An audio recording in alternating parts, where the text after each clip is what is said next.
Perhaps we need some outside universal threat to make us recognize this common bound. I occasionally think how quickly our differences worldwide would vanish if we were facing an alien threat from outside this world.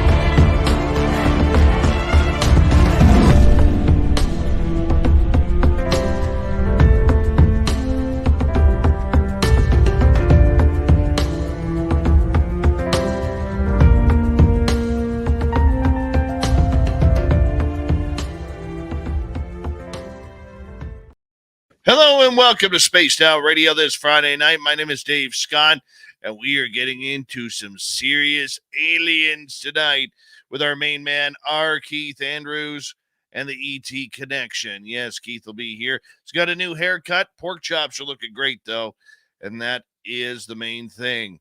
All right, let's say hello to everyone in our audience tonight. We got Race Fan in the gold medal position. Robert Lamothe taking home the silver. Kathleen Hughes with a beautiful bronze medal tonight. Hi, Lisa C. and Jessica S. Chris 716. Elliot D. How you guys doing?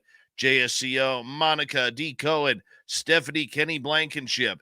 Nice to see you all. Hello, Human Carl, a great veteran of the United States Air Force. Thank you for your service. Lee the Bee and Nikki. How are you? Hi, Doc from Wyoming. And Laura Lobbs. Nice to see you. Samantha Hazelwood Gray is here. Samantha will be signing autographs after the show. Line up to the left of the studio, if you don't mind, to the left of the studio. Les Paul Holland, B. More Dan, Jen A., how y'all doing? Good to see you all. Allison Singh, thank you for joining us. Ross Lambda, nice to have you here. Number 21 in your program, starting at left wing from Stockholm, Sweden, Lars Janssen. There he is. He's good for at least 32 goals next year. Kathy Splash, welcome to SOR Chat. And let's continue on. Just another guy named Harry. Nice to see you. Simon in Australia. Good to have you here, my man. And let's see who else. I'm in slow motion today. Deb from SAC. Thank you. Ross Lambda. Nice to see you. And Millennium, my man. Kurt M. Good to have you both here. W. David Page. Sweet Donna Spencer. Harry Baby, welcome to SOR Chat. Cave, how you doing again? Yeah, we're talking aliens. Yep, that's right. We are the weekly world news of the internet. That's right. It's called having fun, Cave. It's having fun. Anyways, Marty Burback, thank you for joining us. Esmeralda, good to see you as we scroll on down. Lovey Love, looking lovely tonight. And Doug Shelby is here. The Doug Shelby has arrived, which means we can officially start the show. And the Doug Shelby will be signing autographs after the show as well with his girlfriend, Samantha. Line up to the right of the studio, if you don't mind, to the right of the studio. Izzy Stradlin, Beth, Christine Lynn, Bigfoot Rob, good to see you all. And Roger Murray, how are you? Kevin, nice to see you. And Charles Kerr, welcome to SOR Chat. Bobby Farron, what's happening? Chillgasm, nice to see you. And Raymond L., good to have you here. Moving on forward, we have Sagittarius Dad. Nice to have you here. And Nina Williams, good to see you. Hello, Donna C. And Magali Fartek, welcome to SOR Chat. And Penny Van, nice to see you. Let's keep going here. Deb from SAC, thank you so much, my dear, for kicking off the Super Chat tonight. The Super Chat is a wonderful way to support what we do on this show on a nightly basis. So let's get the radio side started. So that way we can let in Bill WD-40 to lube us up for tonight's show. You always want to go into a show nice and smooth. You know that. Cindy Pruitt, nice to see you. Charles Kerr. And let's see where we are. Mike Bothwell, Good to see you. And let's see. I think we are caught up here. I am so tired. I passed out after dinner tonight, and I got into a really deep sleep. I did. And it just, like, wow, like I'm still not awake, and I've been awake for like an hour and a half. Let's see here. Oob to Joe's Maine. You've got aliens. Little Vicks inhaler. Oh, yeah. Cleaning them nostrils up for tonight's show. There he is, Bill WD-40. Looking good, my man. Lube it up over there. Lube it up over there at Spreaker. And let's see here. The super chat is open. The store is open on our website, spacedoutradio.com. Don't forget to hit thumbs up, thumbs down. And if you're new here, hit subscribe as well. Leave a comment after the show. It all helps with our algorithms. Horns up, everyone. Time to rock. Let's do this thing.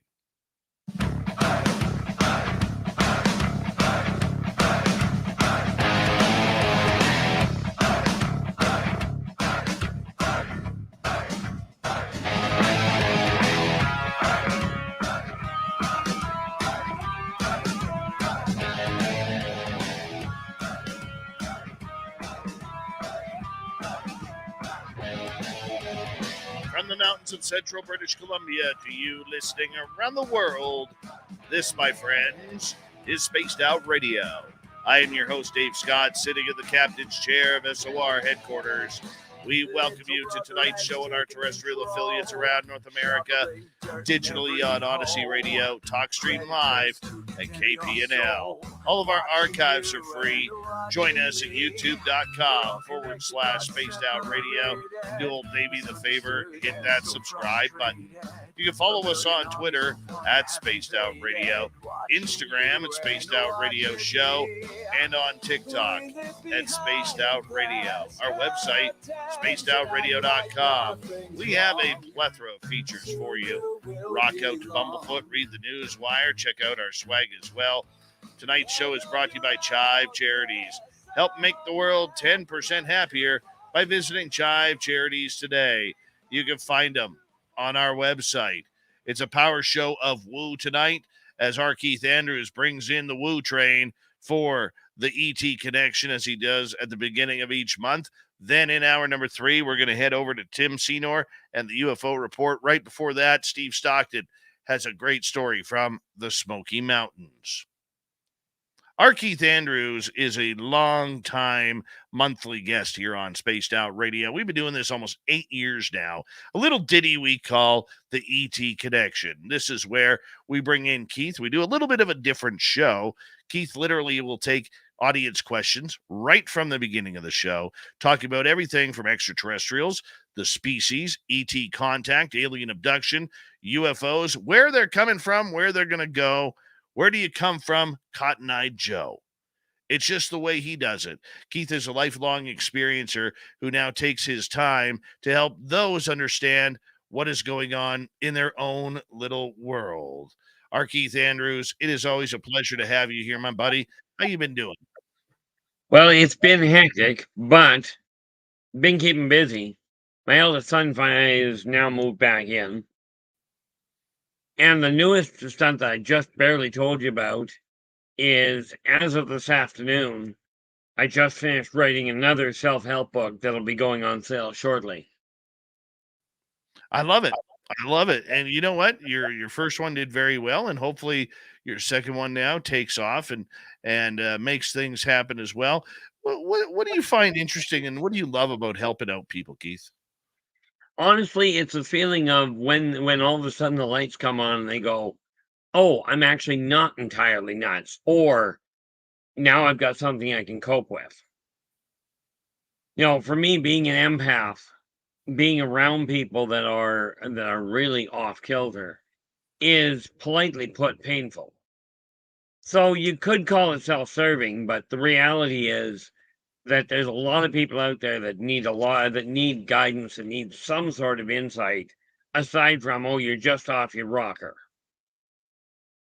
You know, so it really is a question of giving people something so that they can actually follow a semi-normal life. Semi-normal life.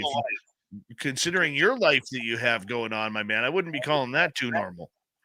To me, that's the only one I've had, though, so that makes it normal. No, the reality is, I had a company out of Hollywood ask to do my life story.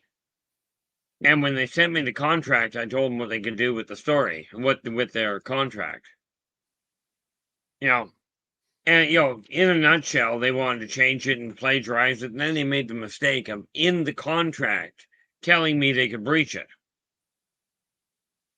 So of course they looked at me and went, "Well, you don't understand the money you're giving up."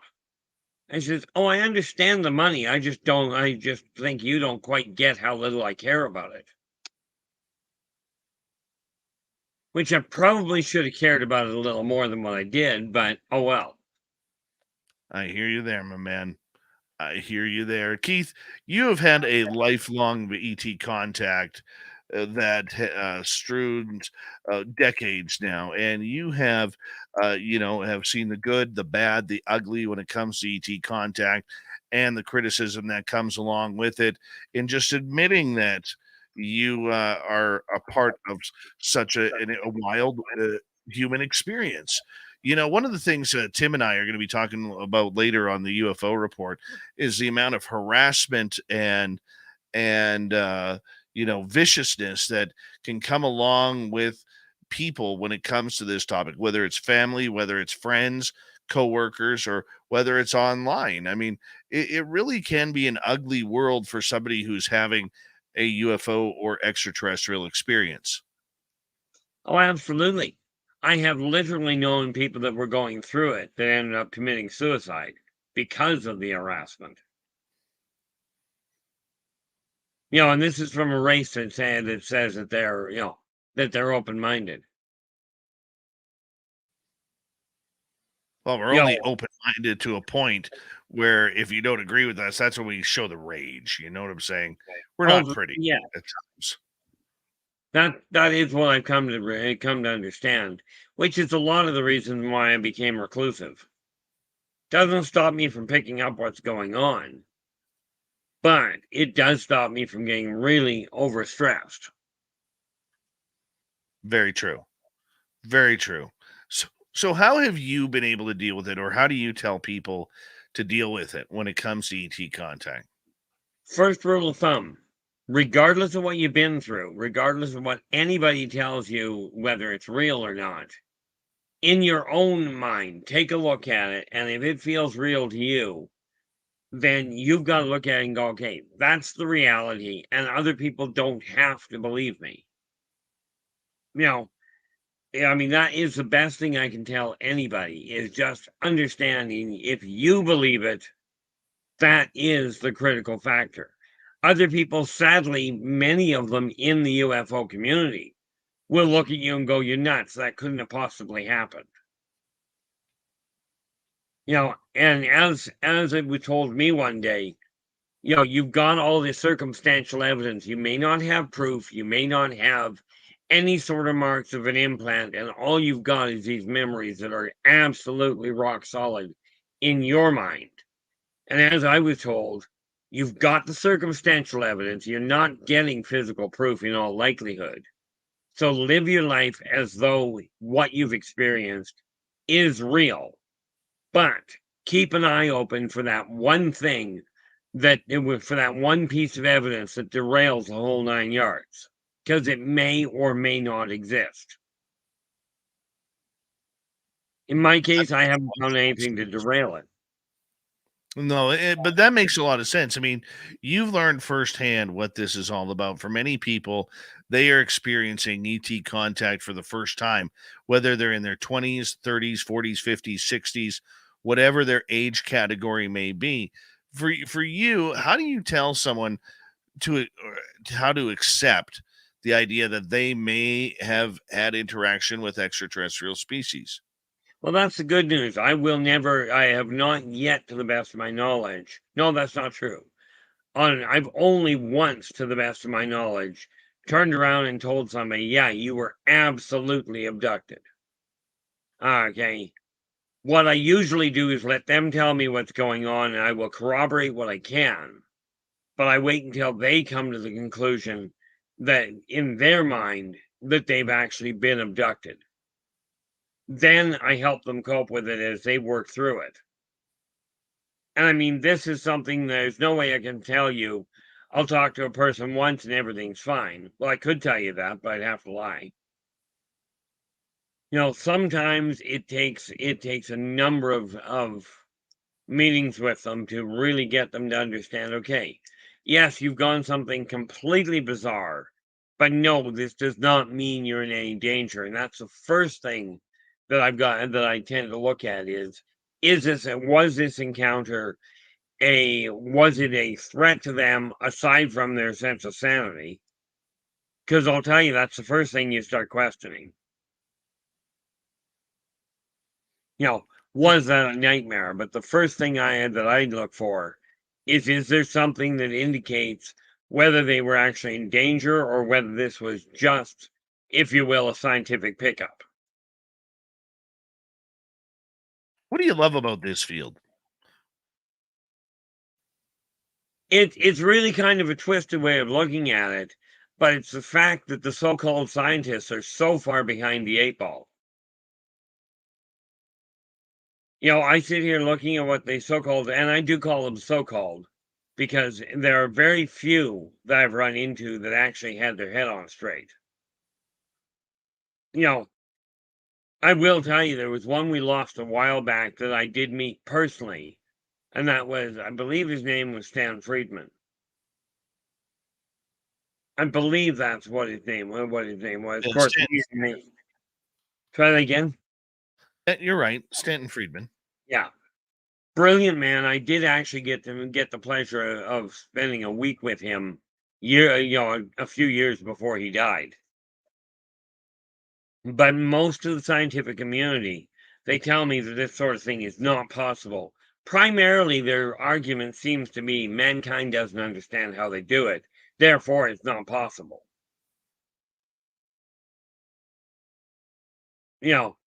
The neat part about it is a lot of the movies that come out have more realism to them than the audiences realize. Okay.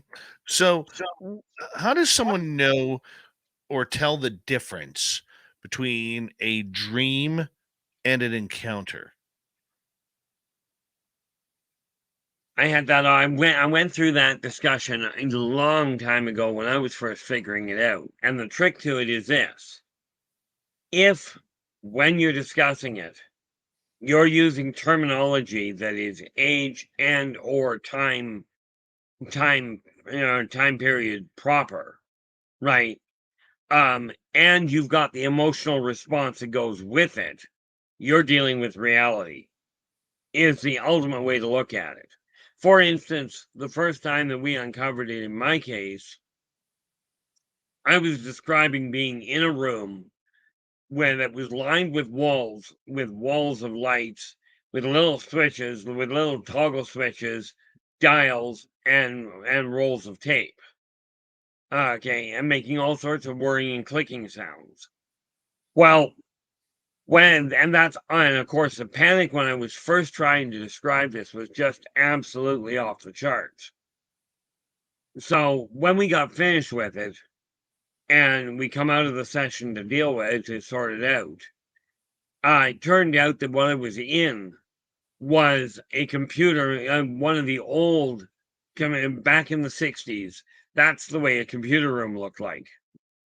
With your wall-to-wall mainframes. What people call a computer room today is nothing compared to what it was. And now? Well, now the computer rooms are a lot smaller and easier to manipulate. But no, now, for me, it's just routine. Because I'm no longer going through, like when I go up now, it's weird because I don't run into conflicts with a lot of them now. And to me, they're just other people. So much as you would walk along and, and I'm just going to use this because it's the only way I can describe it. if you're walking, if you're walking along in a mall or in a hall, in a college, for instance, and somebody that is 7'3" walks by you, and let's say they're really powerfully built, this may intimidate many people just by the sheer size of it. Right, and I'm talking just going through a normal Terran school. When I go up there, I have people walking by me that are double my height, armored to the gills, right? And then, and on top of that, they're packing weaponry that you have never even dreamed of. Oh, okay. To me, they're just other people. And then, like I said, this is an abnormal life, and the reality is there's no way I can functionally expect anybody to believe it. I mean, heck, I have trouble with it.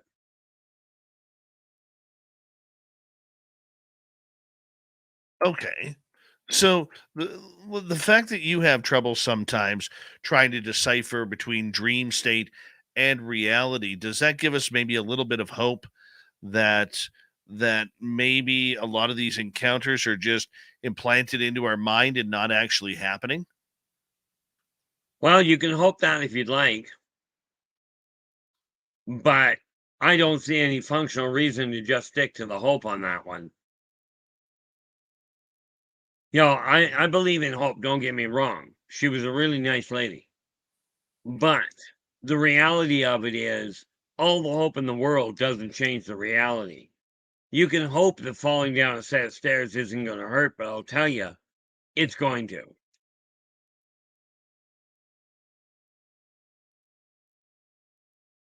Okay. The reality is the abductions are happening.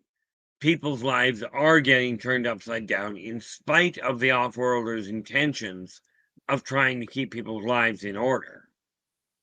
They're there on the whole for scientific and research, much like humans are when they go over to Africa and they tag an animal and they catch it, they tag it, and then release it.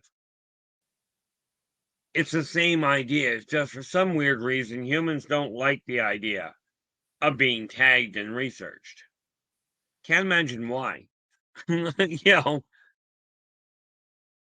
No, and I understand the why part. I mean, they're only doing to us what we do to other animals, and I think that is actually the most profound reality that we have through this entire phenomena. Keith, we got a couple questions to start off here with the audience. So let's start off with Sagittarius Dad, who is asking, which aliens are military like? Which ones are most peaceful? there's quite a list that are military like. Okay, but we have to be clear. When we're talking off-world military, we are not talking about these people that exchange gunfire and have rules of war. We are talking about people that when they're going to war, they go with the idea of strike hard, strike fast at the most vulnerable possibility and get the war over with so we can go home. There's no such thing on any other world as a war criminal. The term just doesn't exist because they look at it going, it's war, everything goes. So there's a lot there military. A lot of the reptilian-like races are very militarily inclined. There are a few others that are also very military, not the least of which would be the Martokian. If the Martokians actually decide to go to war, mankind hasn't got a prayer. And bear in mind, the Martokians live on Mars. And by the way, much as they are kind of green tinged, they are not short. Okay, when you look at the most peaceful, debatably, the Venusians are probably one of the most peaceful races. And the other one that would qualify would be the Mobians, both of which have no interest in war. Okay, the Mobians don't even have an interest in in contemplating a war.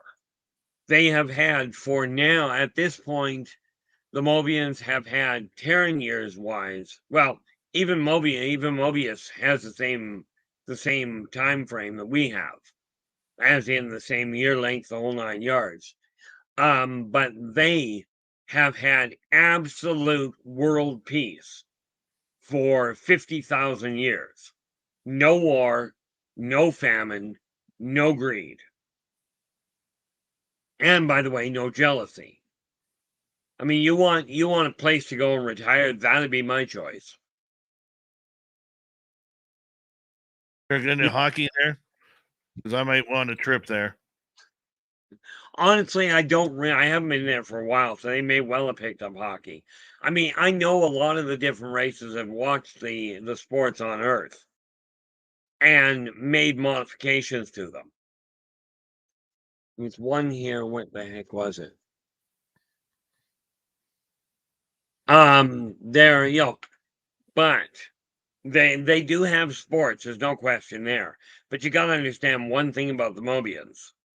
They are fully psionic, meaning a lot of their sports you never have to leave the chair. Okay, they literally will play games with their minds. But I don't know if there's a more peaceful race. Although the Spirnogin, they're not off-worlders, but they are a cute race. And they can't afford to be fighters. Because they're like that tall. How tall? Like 3 inches? Oh no, that would be an extremely tall one. On average, your average adult is about 1.5 inches. Oh my. Oh my. That's what we love about you. All right, Keith, let's move to another question here. Let's go to the Doug Shelby. Hey, R Keith, what can we do about the abductions and forced parenthood of hybrids? After all, people go to prison for a long time for that on Earth. Yeah, they do. On Earth they do, and I hate to be the one to pop your bubble, but not a thing. Okay, and here's the thing that you got to put in perspective. Tigers cannot do a thing about being forced into captivity. Neither can bears or fish, and there's not a human on the planet that I know of that can absolutely decide, I'm not taking on any of the toxins that mankind is pumping into the atmosphere. So, unfortunately, the issue of abductions and parenthood, the best you can hope for is that the people doing the abducting or doing the parental side of it are treating you with as close to reasonable respect as they can. And for the most part, they try to. Okay. But, I think that's the point that everybody has, as we got about a minute to go here, my friend, is they're upset that there's no, in their mind, in their world, in my world, there is no consent. It just happens. This is true. And there's nothing I can say to make that sound any better. Which I think this is true, pretty much says it's not any better. People's perception that this is beyond their control is very much a reality. And unfortunately, you can petition the powers that be all you'd like. Okay. Unfortunately, this is what is literally racial karma. Mankind is doing this, therefore it is coming back. And I call it racial karma because each person that is abducted is not involved in doing this sort of thing to other people or to other animals.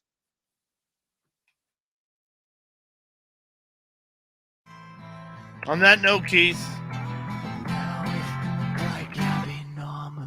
we're going to bring you right back after these messages. R Keith Andrews and the ET Connection coming up here very, very soon. We love Keith when he comes in near the beginning of each month to hang on out and talk all things woo. We'll be right back.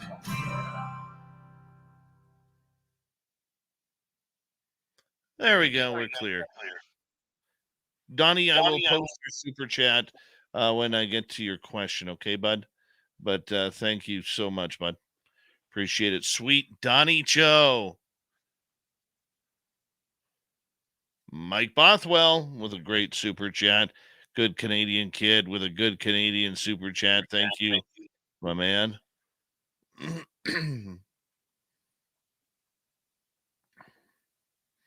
One Life Man, how you doing? Lone Wanderer, good to see you.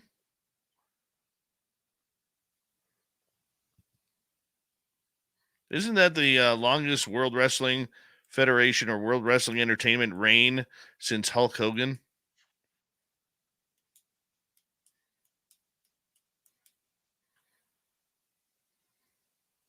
If you were asking me, I missed the question. That's okay.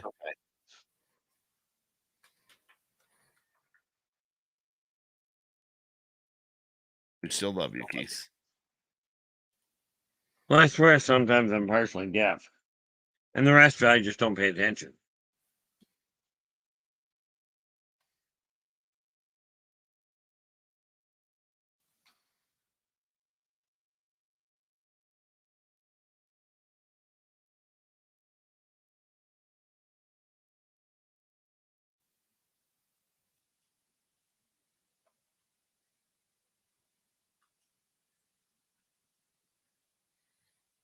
All right. Close that out.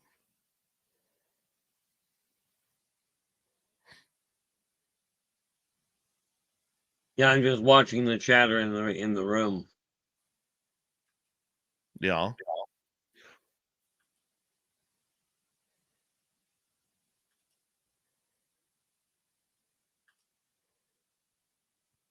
Just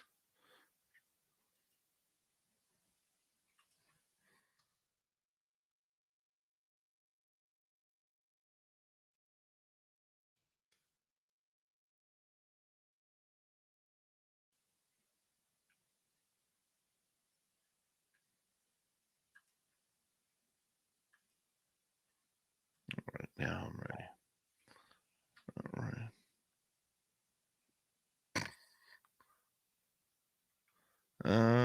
Let's see here. Hey, random guy, how you doing? Keith, I'm gonna get you to turn down your speaker a little bit because I'm getting a little bit of feedback. Okay, Hobo, how you doing? Good to see you.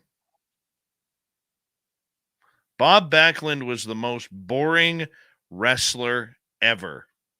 He was horrible. Horrible look, horrible finishing move. His burgundy tights and it's horrible.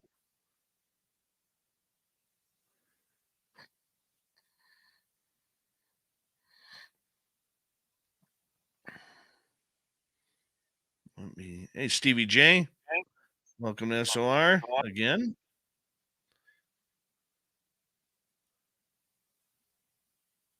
Charlie Kerr, thank you for that awesome super chat, my man. Very much appreciate the super sticker.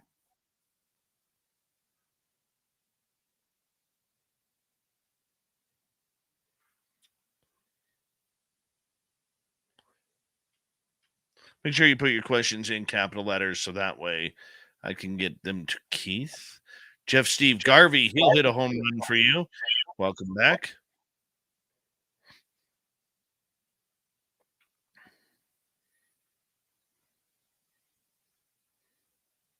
Random guys here. That means Nicole Sackage isn't far away.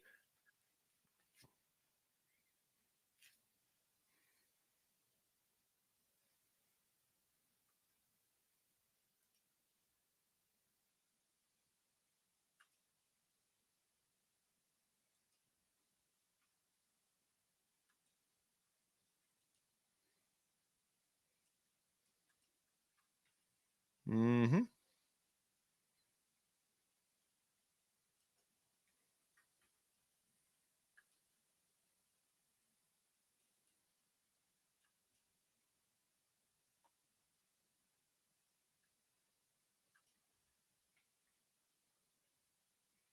All right, Keith, we got about 30 seconds.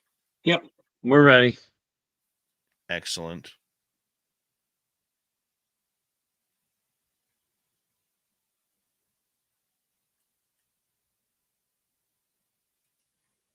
A big thank you to Deb, W. Decker, Greg, Sweet Donnie Cho, Mike, and Charles for the super chats. Very much appreciate earning your listening ears in the super chats tonight. Very much thankful. Thank you very much. Thank you very much. Thank you very much. I can't even talk. Here we go.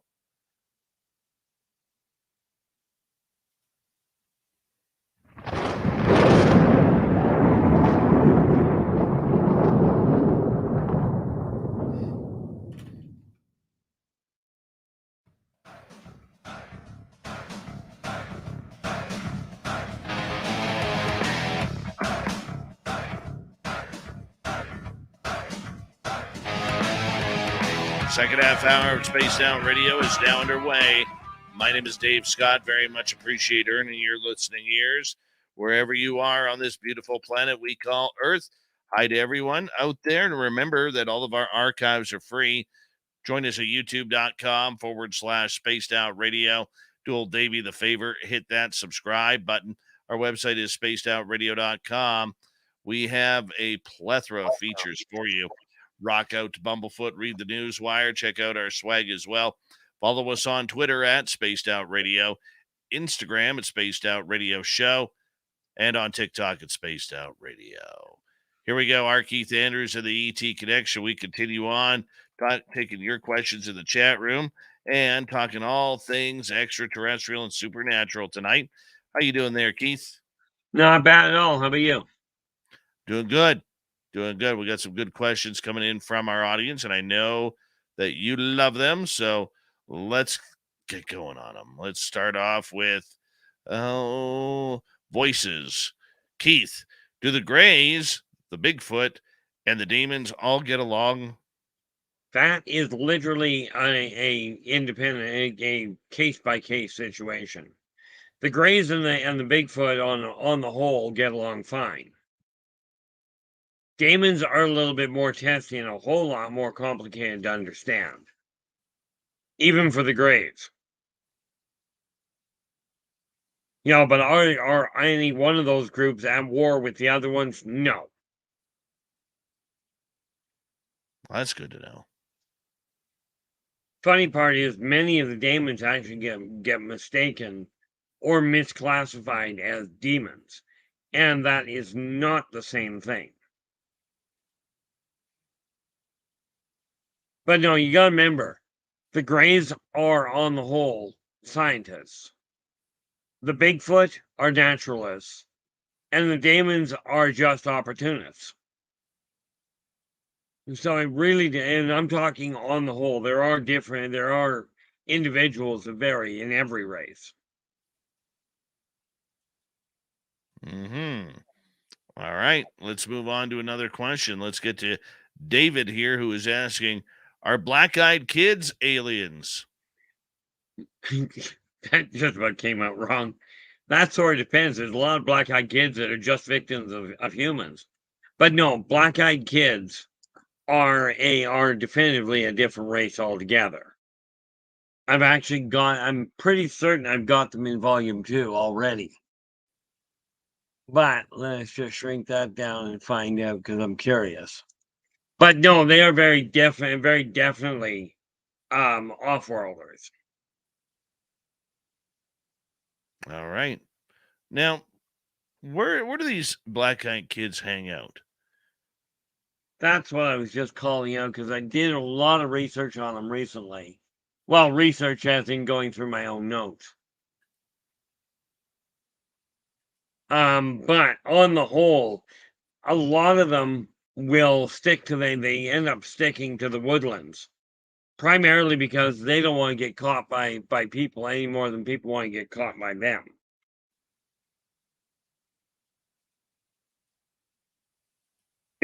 So if you go, you'd be looking out in the rural or on the suburban side of things. You won't very often see a black-eyed kid in the heart of a city.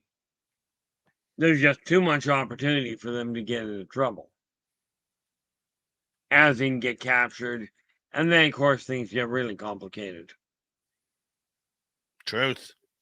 Very true. All right, let's continue on here. Let's go to our good friend, Sweet Donnie Cho. I feel like the extraterrestrials would love our pro wrestling. Is this something they'd get into, Keith? Oh, no, it's something they already get into. It is a form of entertainment. They still think it's way too peaceful and not enough bloodshed, but at least it is a form of they look at it like this is what children would do to learn how to fight. To learn how to take a hit. But they still think there should be many more weapons than what are used. Sure. Either way, we can both agree, aliens and most of us logical humans, that soccer still isn't a sport. So that's good. That's good. We appreciate We're just that. going to leave that one alone. Oh, we don't have to, but I'll dig into that. I will dig into that. All right, Keith, let's move on to another question here. Let's go to Derek R Keith Andrews. What time period in our history did you like living in the most in your past lives? Well, there's sort of three periods. Before mankind actually got here was rather enjoyable. My time about 700 years ago, when it come to business, that was a phenomenal period. I was a coroner during the Black Death.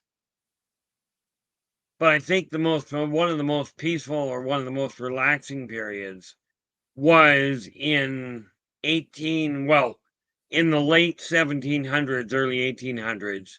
I was living as a fisherman on the northwestern side of Ireland. That was a very enjoyable period. I wasn't wealthy. It was just simply a case of it was a good all-round life. And the only black mark on it was when my girlfriend got murdered. Oh, And no, that wasn't my doing. It's terrible. I agree wholeheartedly. It was that lifetime that set the chain of events in place that taught me that when that memory surfaced, that's when it taught me that past lives will affect your current life, sometimes in very dramatic fashion. I can see that. I can totally see that happening. All right, let's continue on here. Let's go to Joe.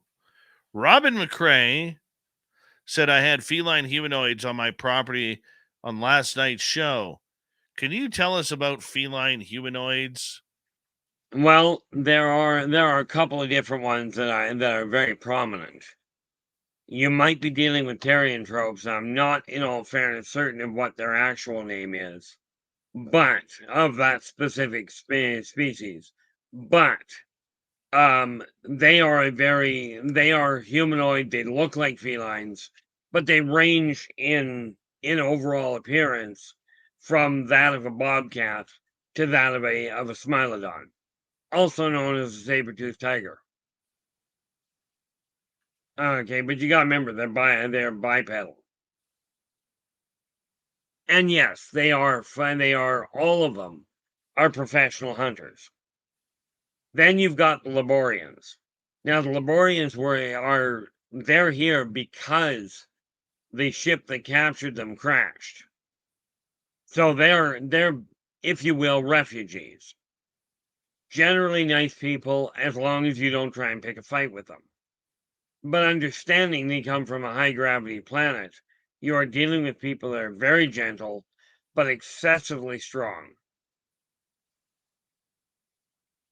So do they have I'm wondering if I've got that here.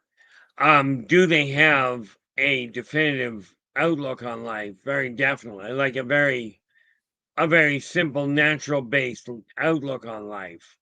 Very, very clearly they do. Okay, let's continue on here. Let's go to Sandra. Hi, Sandra. Hi, Sandra. Hi, Sandra. Do aliens time travel, Keith? Some, but only forward. They already understand you can travel forward in time, and some of them do. Okay, none of them travel backwards. Some of them will look backwards to see what happened, As in, researchers will look back through the timelines to see what brought about what change, but none of them travel back in time. It's a great storyline for a movie, but it doesn't work in reality.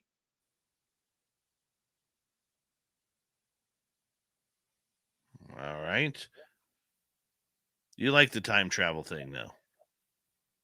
I love the time travel thing as a movie goes. As a reality thing goes, it doesn't work at all.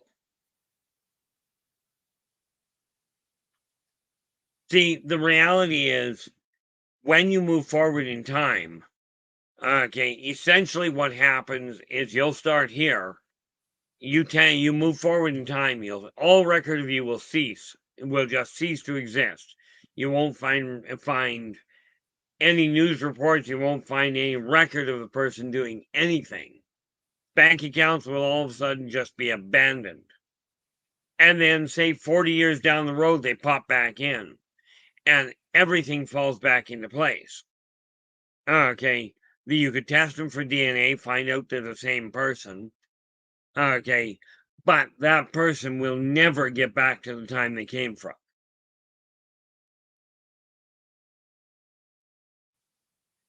And yes, humans can time, and there is technology available that humans can jump forward in time. But when people talk about going back in time, it doesn't happen. What if they figured that out in the future? That doesn't happen? No, that they can jump back in time. Well, let's just assume for half a moment that that happens. And I did see, and this is going to sound completely twisted, but deal with it. I do recall a period when that happened.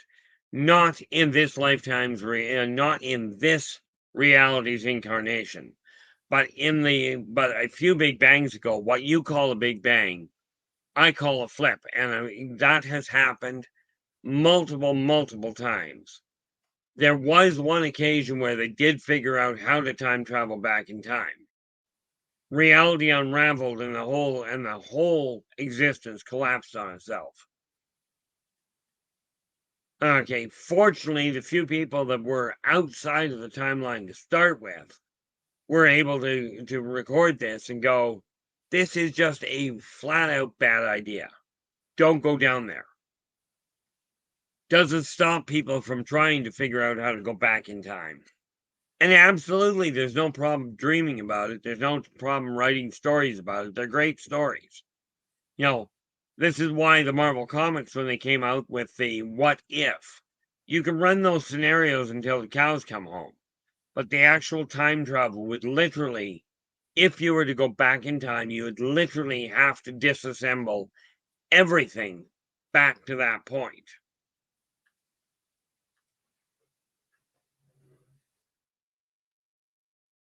Well, they had time travel to do it, though. Try that again. Well, they had time travel to do it, though. Figure it out. Like I said, I've only seen it happen once. And since then, if you will, the powers that be said, do not do that again. Thank you very much. All right, let's continue on. R Keith Andrews and the ET connection. Let's go to Cindy. Keith, what alien species have bird languages?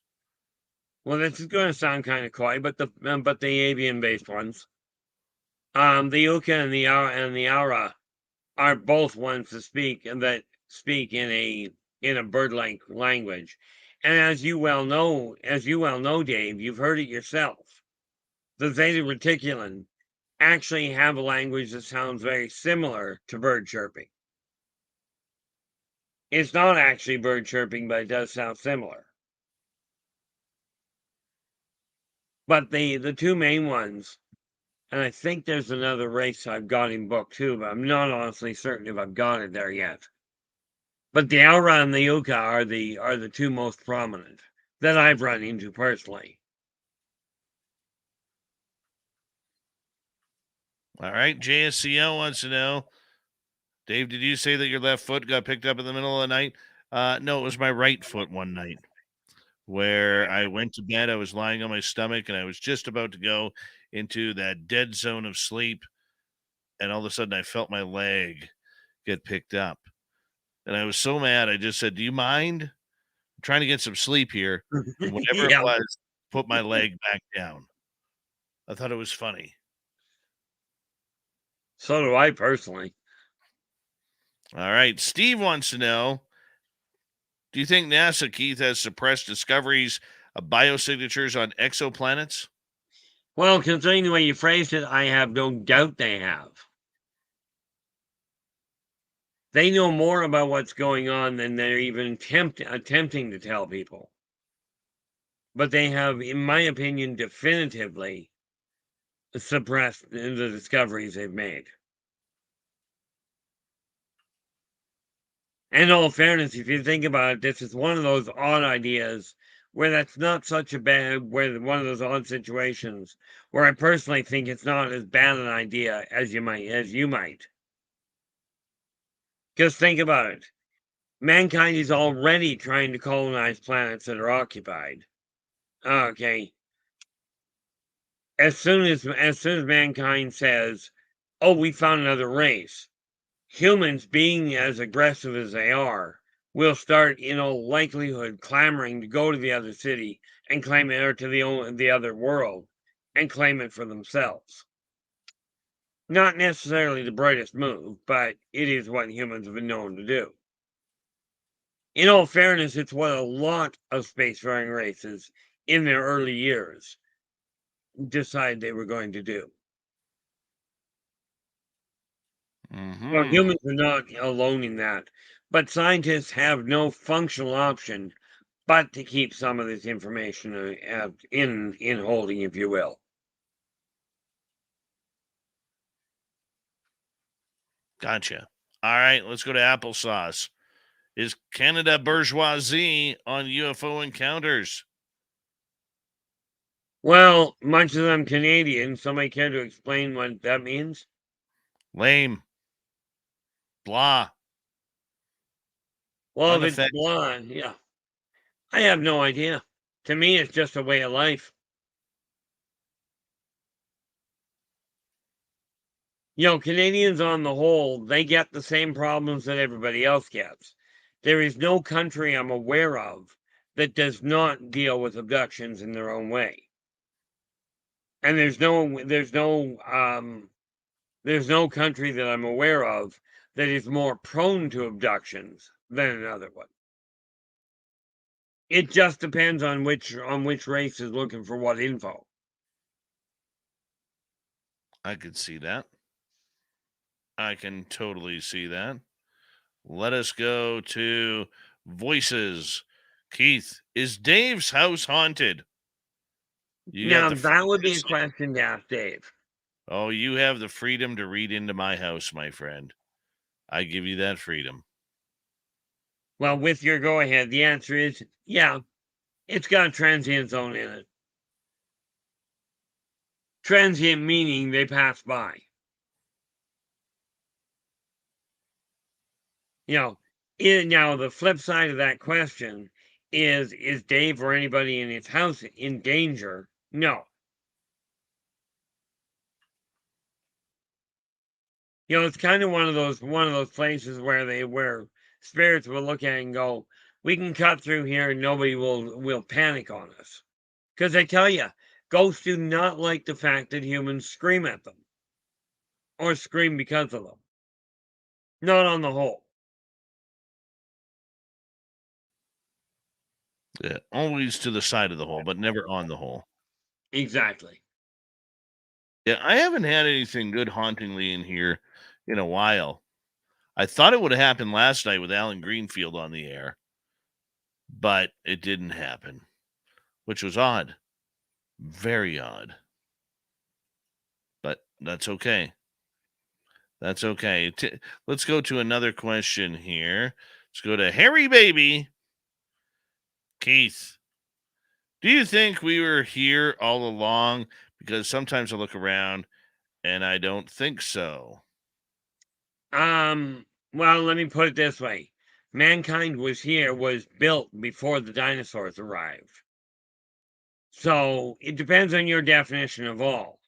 Were humans the first race to come into existence on this planet? No, but they have been here for several million years, and humans will eventually find proof of this. In my opinion, probably if record holds, probably 30 to 40 years down the road. They'll find somewhere in a hidden cave. They will find pictures much like they found the cave paintings of humans hunting mammoths. They'll find the cave paintings of humans fighting like the Apatosaurus, or smaller animals is more likely. But you'll be another 30 to 40 years before they likely do that. So yeah, mankind has been, and I know there's people out there that are going to go, no, that's absolutely wrong because man's only been around for, a few thousand years. Which is an entertaining thought, but no, we're looking at several million, but they are certainly not here. Humans have not been here since the beginning. And by the way, contrary to popular belief, no, Earth was not made for humans. Humans were made to assist the other peoples of Earth at a time when things had gotten extremely sour.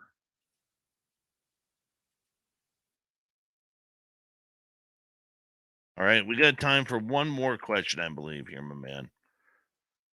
Let's go to Sagittarius Dad. Can entities access AI? Well, that depends on the entity. AI itself is a disaster waiting to happen. Okay, and the reason I say that, I'm just scrolling down. I believe it's the Xenon that we're looking at. Go down to X. The reality is there is a robotic race, and they are when they get here, they will be able to take AI and turn it into a whole new mess. Yeah, the Xenon. They are a race that patterns their entire body after whatever they come across. Okay, but we are not talking with the intricacy of what Star Trek called the replicants. Okay, we're talking about something that is closer to what you would call the Transformers, as far as their clunkiness goes. But they can access AI without a problem. Intriguingly enough, some humans can actually fry an AI, literally just by thinking about it. Okay, there are some humans that are what are called electrokinetic. Okay, and I'll tell you, take an electrokinetic human in a panic situation, AIs are in trouble. Interesting. Why would they be in trouble due to kinetics? Electrokinetics, also known as biomagnetics. By generating a high enough field, you'll short the AI electrical field out. And let's face it, a computer without an electrical field isn't going to work very well. What if they become biological? Same problem. See, the biomechanics can be shorted out the exact same way that electricals can be, because you're still dealing with the same molecular configuration. You're just dealing with different patterns of it. And if you offset the electrical field connecting atoms, you will destroy any cognitive capacity. That's why we love R Keith Andrews and the ET Connection here on Spaced Out Radio. Hour 1 done. Hour 2 going to continue with your questions as we do it all along. R Keith Andrews, the ET Connection, happens near the beginning of each month on this show. Enjoy the woo, people. That's what we got for tonight.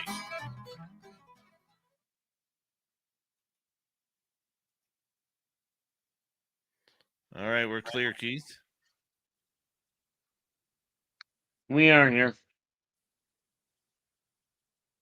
I think that chat rooms are a necessary inconvenience for the house, but it's a revenue stream. Hi, everyone.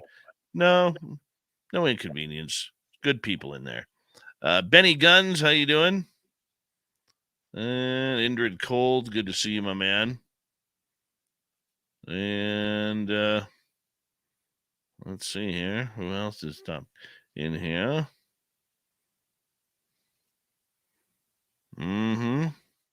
Make sure you put your questions in capital letters, guys. I accidentally do miss ones that are in regular cursive. All right. So sit back, relax. I will be back here in a couple of minutes, Keith. I'm going to put you back in the green room, okay? Absolutely. Okay, be right back. That's a good point right there, sweet Donnie Joe.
All right. Thank you for that. Hello, Keith.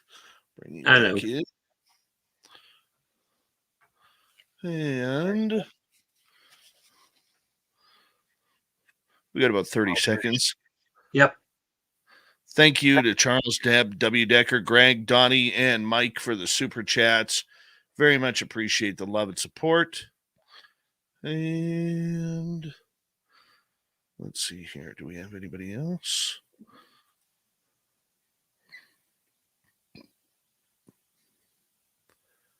All right, here we go, everyone.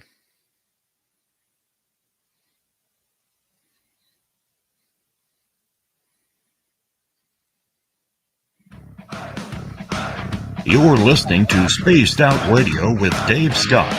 Follow Dave on Twitter at Spaced Out Radio and on Facebook, Spaced Out Radio Show. Here we go with hour number 2 of Spaced Out Radio tonight. My name is Dave Scott. Very much appreciate earning your listening ears wherever you are on this beautiful planet we call Earth. Hello to everyone listening in on our terrestrial affiliates around North America, digitally on Odyssey Radio, TalkStream Live, and KPNL. All of our archives are free. Join us at youtube.com/Spaced Out Radio. Do old Davey the favor, hit that subscribe button. The Desert Clam has set the password for tonight. The SOR Space Travelers Club. Sabulinarium. Sabulinarium is your password.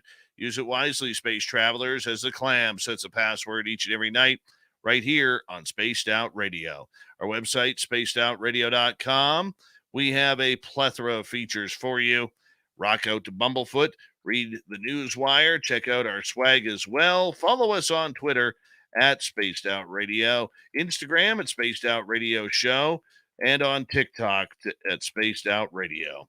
We continue on with R Keith Andrews and the ET Connection as we've taken your questions, as we do all night, for Keith, and we do this a little bit different, and we're just hanging on out, doing the R Keith thing. How you doing, buddy? Not bad. How about you? I am good. The questions are great that are coming in. They are. They are totally cool. Let's go to another one, shall we? Let's go to Harry, baby. Keith, do you think we are here all along? Because sometimes, should we? He asked that one already and reposted it. So let's get rid of that one. Let's go to Paramarv. Keith, if black-eyed kids try to avoid us, then what drives some of them to try to gain access to someone's home so they could call their mom, etc.? Do they consume our life force? No, it's more a curiosity thing. They literally are trying to figure out, because their life is a very different setup. But they are certainly not there to steal anybody's life force or to deliberately cause harm to anybody. But they are curious as to how a physical existence works. And their life is a little off, and their life is literally a little off sync from ours, which is why they can vanish in a heartbeat. Are they ghosts, though? No, there's something sort of halfway between. They simply exist at a higher vibratory rate. So they can pass through, if they choose to, they can pass through physical objects. But they're not, I mean, there are some of them that are dead, but no. Black-eyed kids themselves. And by the way, we call them black-eyed kids presumably because of their height. But they aren't children. What are they? They're adults. They're just small adults. Weird. Weird and strange nonetheless. All right, let's go to Amy. Been my problem for 20 years. Do your acquaintances think that you have derailed mentally because of contact? Oh, some of them are fully convinced of it. You know, the sad part about it and the reality of it is my closest friend next to myself happens to be a clinical paranoid schizophrenic. Him I get along with fine. But no, there are many people they will ask me a question, I'll give them an answer, and they'll go, "You're completely off your nut." And I'm like, No, I've had 3 professional shrinks that have told me point blank, no, your mind works fine. It's weird, but it works fine. But I mean, even my own family looks at me going, I was literally told by my little brother that he doesn't think I'm crazy, but the way I talk absolutely sounds that way. And yet, mom and dad accepted it wholeheartedly at the end.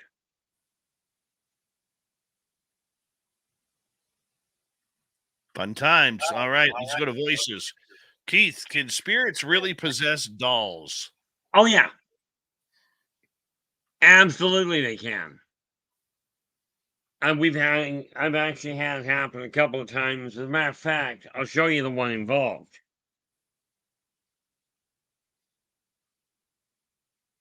This particular doll happens to belong to my son. It was made when he was in elementary school. Okay. Now, as you can see, there's not much to it. We're talking paper mache. This was laying on his bed, and all of a sudden it sat up like this while he was in bed. For some weird reason, he come flying into the room, threw this at me and said, "You keep it." But that was the first one that did. We've had a couple of instances since. But this was kind of a weird setup for him. But yeah, spirits can absolutely possess dolls. Or various other little odds and ends. And we all know from poltergeists that they can turn the TV on. Well, you know what? Dolls freak me out. I'm not going to lie. Dolls just don't sit well with me. But that's okay. That's okay. They don't have to. I got no dolls in my house, which makes it very. I could argue that point, but that's another issue altogether. I got teddy bears, no dolls, though. No dolls. All right, let's continue on. Let's go to Jason. When the Greys communicate telepathically, can they speak to an individual human or in a group, or would the whole group always get the same message? Sorry, I read that wrong. When the Greys communicate telepathically, can they speak to an individual human in a group, or would the whole group always get the same message? Oh, no, it's very definitively they can do it one person at a time. They can do it if they decide to everybody at once. But on the whole, it is usually just one person at a time. Yes, I've had that happen with friends. So I totally understand that. How do they have the ability to single a certain person out? Every brain vibrates at a different biomolecular rate, at a different biomolecular vibratory rate. And therefore, all they have to do is single out that signal and then match it. And now you have cohesive communication. Let's move on. Let's go to Derek. R Keith, how do aliens reproduce? Say like the Greys. Well, the Greys are born in eggs. Okay, they are moved to a hatchery. Greys are kind of an odd setup. In as much as they are sort of a cross between, from a genetic standpoint, sort of a cross between lizard-like and insectivorid. This is why they've got such a weird language. But they are born in eggs, and then everybody's put to the hatchery. They literally do not know who their parents are. And without extensive DNA testing, you'd never find out. And given the extensiveness of the gray race, of the Zeta Reticulans, you're not looking at a small number.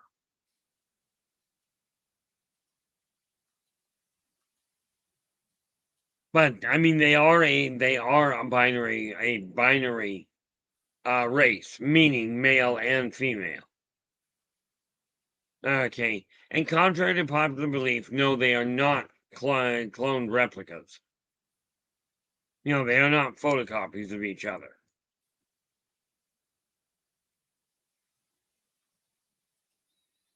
Okay, let us continue on here. Let's go to Paul. Are there aliens masquerading as humans in positions of authority in the United States? No. And that's just a flat out no. You see, number one, it is against their directive to do that. They are also not running in any sort of a corporate CEO position. They're not permitted to, and quite frankly, if they insist on trying to, they, not the human, is terminated.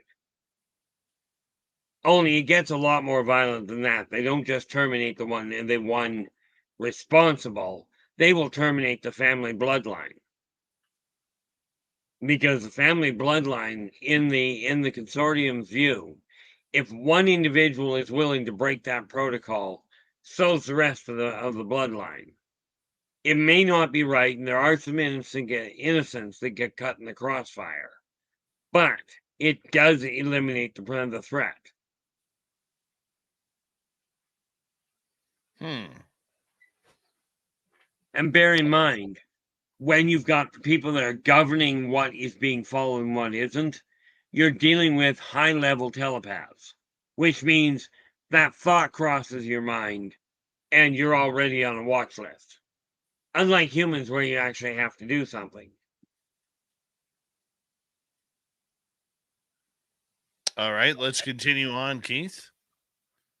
And let's go to voices again. Keith, do the underwear gnomes from South Park exist?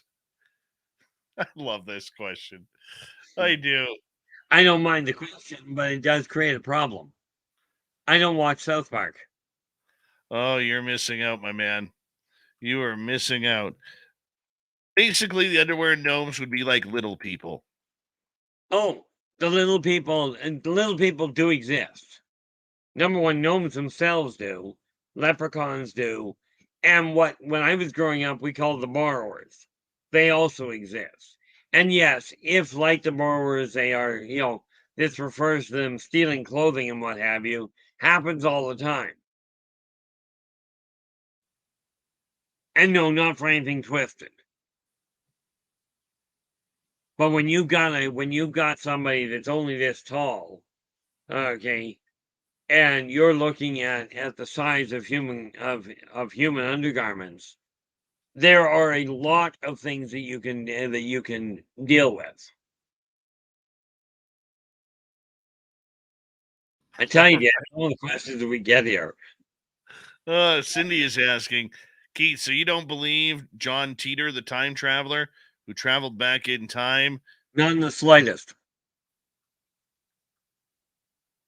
And there's very few times I will say that. Okay.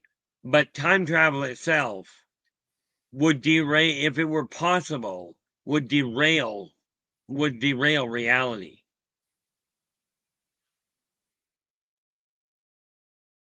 I have no doubt that he has seen the future, as in had visions of it. And his clan is thereby taking that and going, that's where I come from because it's a more peaceful place or whatever it is. Maybe he relates to it better. I have no doubt that he sees it. Did he come from there? No, I wouldn't believe that for a heartbeat.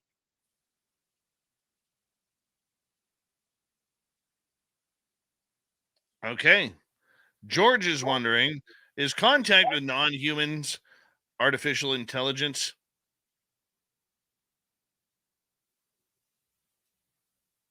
I'm not quite certain I understand that. I don't know either.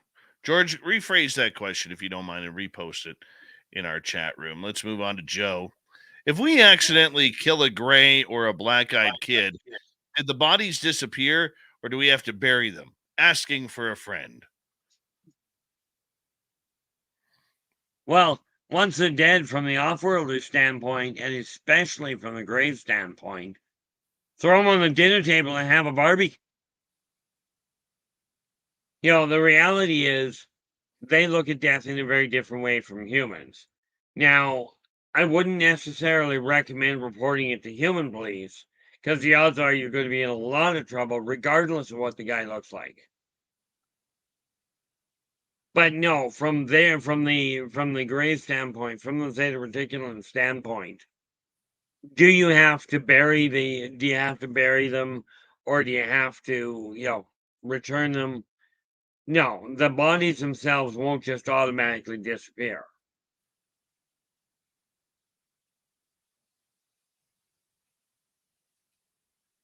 Don't be surprised though if, for instance, if you accidentally kill a gray, I guess technically you could say the body would disappear, because the Greys, like most reptilian classified aliens, they will take the body with them for dinner. I do mean that literally. All right, let's rock and roll to the next one here. And let's go to Rose. What about the theory that everything is actually happening at the same time? That linear time is a tool used as a way of functioning in reality? In all fairness, Rose, that's actually not a bad question. Linear time is a way for humans, for corporeals, to understand the movement of time. But literally, when the only time you can do anything is in the here and now. Okay, but the idea that it's all happening at once doesn't actually function. It's just that anything that you're doing happens in the here and now.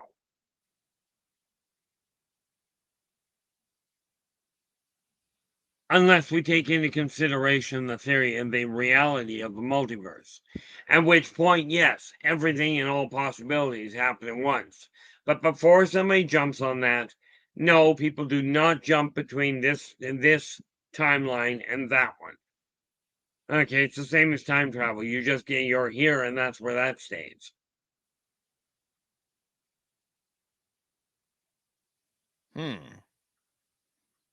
Okay.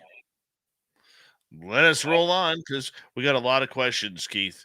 A lot of questions. Aaron is asking, what transient zones and where are they that are dangerous for humans?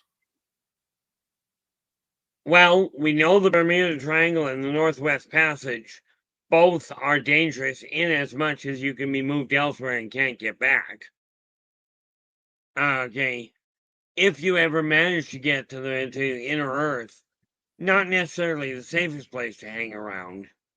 And there is a third one and I don't know the location of it, but there is a third one that if you take the Bermuda Triangle and the Northwest Passage, somewhere over on the edge of China or the China Sea, and I don't know which, is a third one. But that's for somebody to research is to go and track down. But it has the same problem as the first two mentioned. You get into there and you can get pulled through. You're not coming back.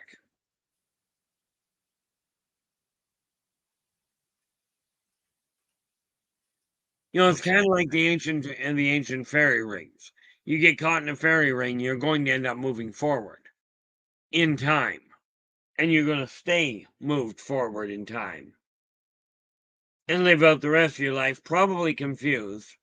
But that's just because you're no longer where you were, or more to the point, when you were.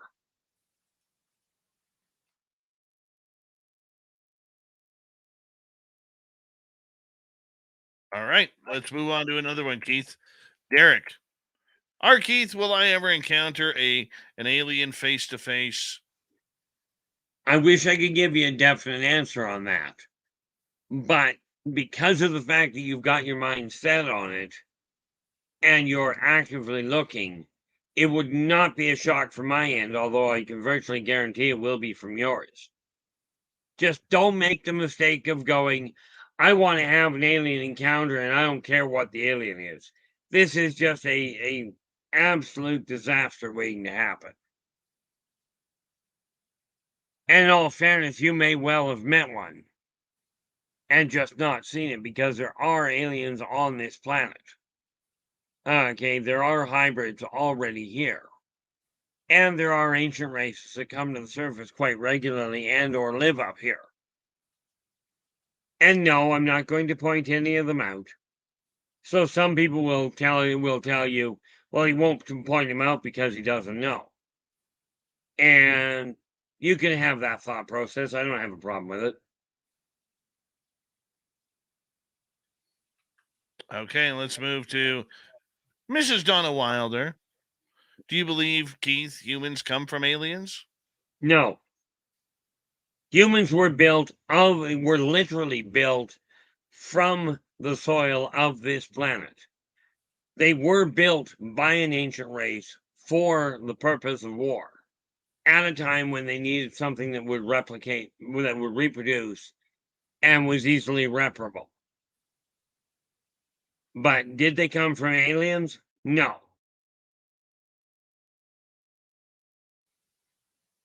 And no, by the way, we are also not a petri dish, nor living in a simulation. Okay. Let's continue on here, Keith, as we got about 2.5 minutes. Lovey Love is asking, what do you think about the film Scanners and other Cronenberg films? Scanners is one of the videography on it was comical, but realistically, Scanners was one of the best series that I ever saw where it came to showing what psychokinetics can be like. Okay. The videography, they were working the best they could to go, oh, he's doing something now. But I definitely, if you want to take a look at what the potential is of a race of telepaths or other psionic abilities, those ones do a nice job of it. But you got to give creative license for the facial features when they're doing the events.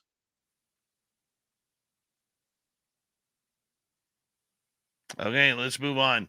Sneak in one more here.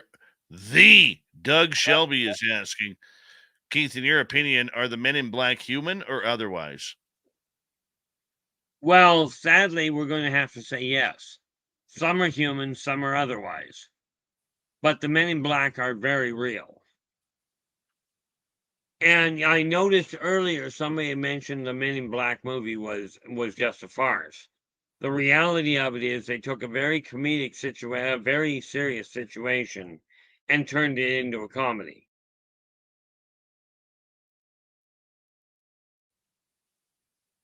I can see that.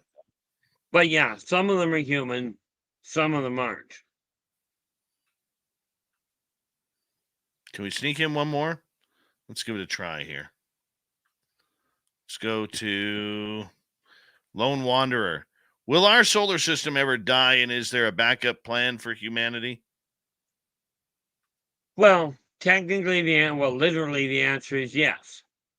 As far as I've been told, the estimation is about 5 trillion years down the road, our sun will burn itself out, at which point Earth will go away.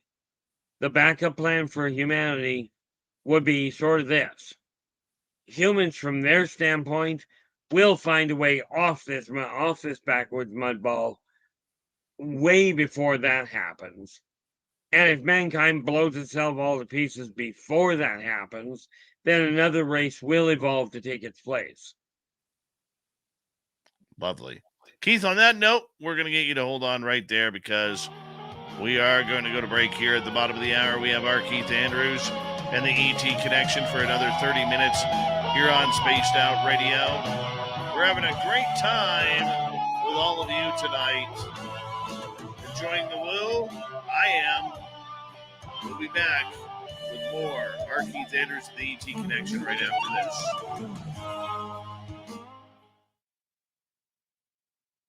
Good call, Keith. Thank you. It's a good show. Very good show. I have questions to last another hour and a half, dude.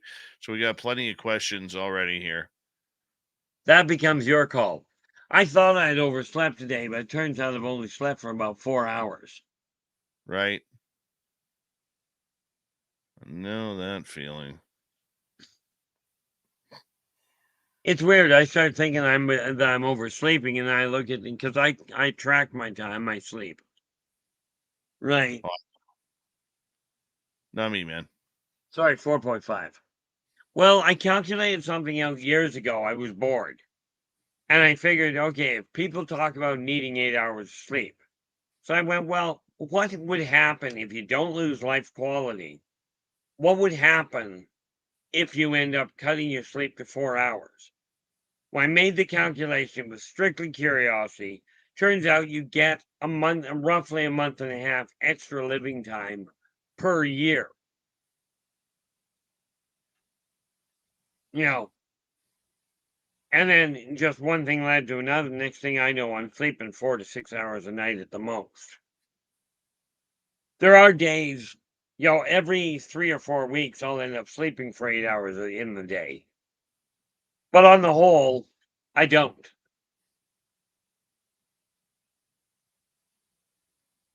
Well, that's cool.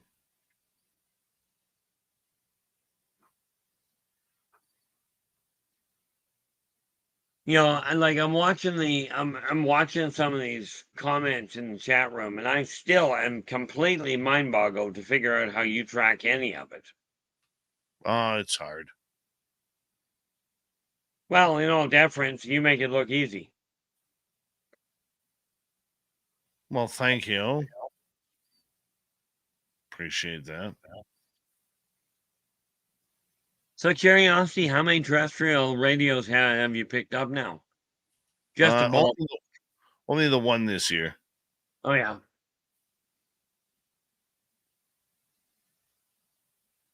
Yeah, I thought you had 3 or 4 of them you were running on at this point, or did they? Oh, we're on about 8 of them now, but yeah, 7 or 8. But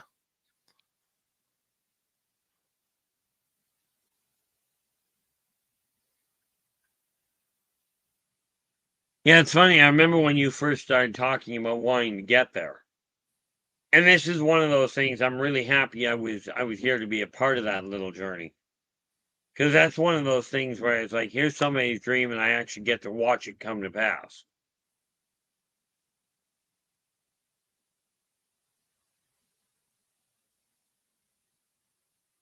it's been fun though. Oh, it has been. It has absolutely been fun.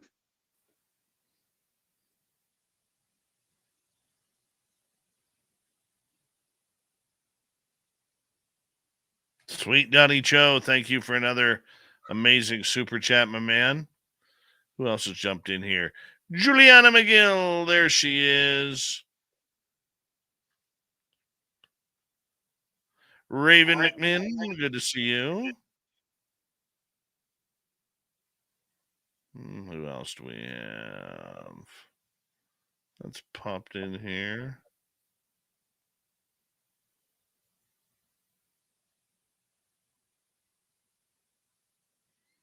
I think we're caught up. Yeah, I think we're caught up.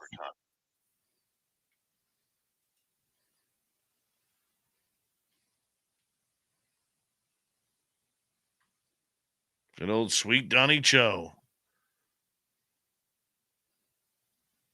River City Kings, how are you?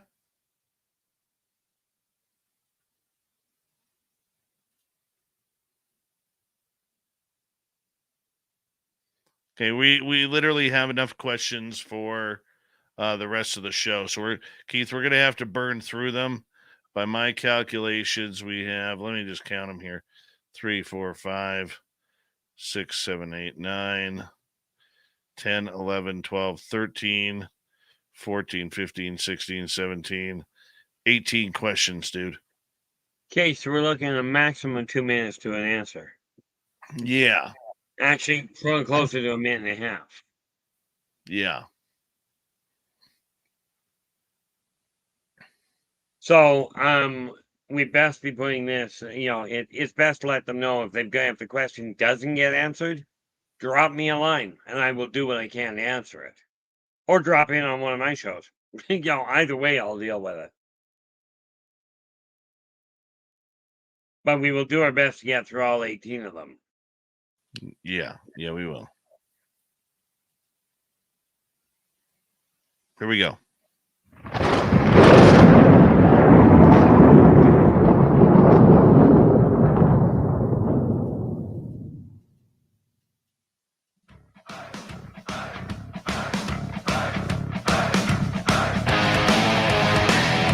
We pass the halfway point of Spaced Out Radio tonight. Good to have you with us. My name is Dave Scott. Very much appreciate earning your listening ears. Reminder to all of you that if you missed portions of this show or others, check out our free archives by going to youtube.com/Spaced Out Radio. Do old Davey the favor, hit that subscribe button. Our website, spacedoutradio.com. Got a lot of cool stuff there for you. A plethora, as they say. Rock out to Bumblefoot, read the news wire, check out our swag. Follow us on Twitter at Spaced Out Radio, Instagram at Spaced Out Radio Show, and on TikTok at Spaced Out Radio. R Keith Andrews and the ET Connection continues right now. Let's start off with Sweet Donnie Cho. What's the other side of a black hole look like, in your opinion? Oh, that's the easy part. That's the next rendition of reality. When this one ends, everything gets funneled through several black holes and reconstitutes itself over there in a different configuration. This has been going on for way longer than the human brain will wrap itself around. See, essentially a black hole is a I was going to say a regeneration system, but really it's a reverberation system. As in, take everything from this reality, break it down to its component parts, and spit it out the other side. There's only two races I know of. Well, one race and one condition that people can pull off, that people will travel through that race, through that transition. The Zerziks are known to jump from one reality to the next, and so are many ghosts. Other than that, the physical races, they come to a close. All right, let's move on here to another question. Let's go to Desiree. R. Keith, can you tell me why I'm married to a crazy alien hybrid? Because you love him would be the theory. There you go. Kevin is asking, can you go to Men in Blacks and the rare Men in White encounters, Grays in Disguise, or time-traveling unhumans? Well, time traveling you're not going to run into anyway. Let's go to Men in White encounters. I've never heard of this. Essentially, they're a more positive version of the Men in Black. They are much more on the clinical side, and literally the human clinical side of understanding the different races. These are the guys that are responsible for abducting aliens when they figure out where they are.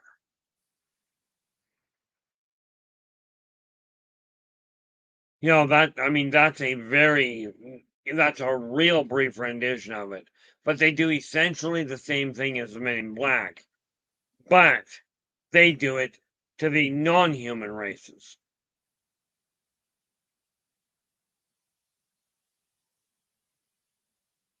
That ultimately is what you're looking at.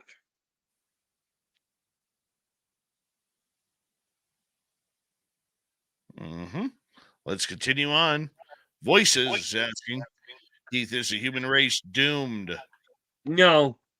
If it stays on the path it's on, it'll wipe itself out again, or bomb itself back to the Stone Age. But mankind does not have to go down that path. That is where, working together, we can make this a better world for virtually everybody. So, no, you're not doomed, but people have got to start turning around and going, what we're doing isn't working, and we've got to stop doing it. And yeah, that's a very complicated question you've got there, but I will very happily, as a matter of fact, I'll make a note of that right now, iVoices, and let you know that particular question not tomorrow, on Monday. On my stream, I will deal with that particular question head on. All right, let's continue on here, Keith. Let's go to reality. What do you think about magnetic anomalies and being used as dimensional portals? Dimensional, I mean, the magnetic anomalies are absolutely being used. It's the dimensional thing that is in question. But are they being used as portals? Absolutely. Because when you modify the magnetic field, you can utilize it to travel staggering distances and to shift the consistency of matter. Net result, the Philadelphia experiment.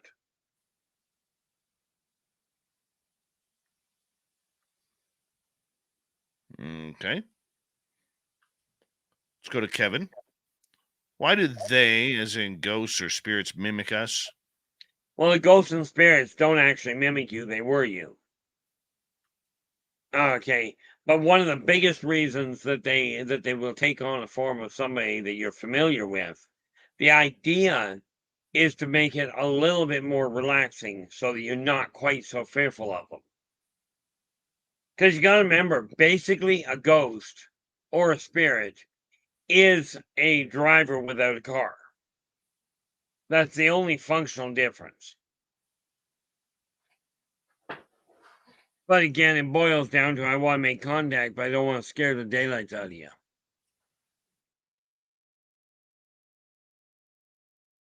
All right, let's go to Jeremy. When we die, do we have the choice to stay dead, or are we automatically reloaded into another body? Oh, no, you absolutely have the choice. As a matter of fact, you literally design what your next options are. When people talk about a contract, they're talking about a contract they made with themselves and with other spirits while on the other side, regarding what wisdoms you desire to gain on the next incarnation. But nobody is automatically told you're going back. Well, that's not entirely correct. Nobody is told after you permanently die that you have to go back. Okay.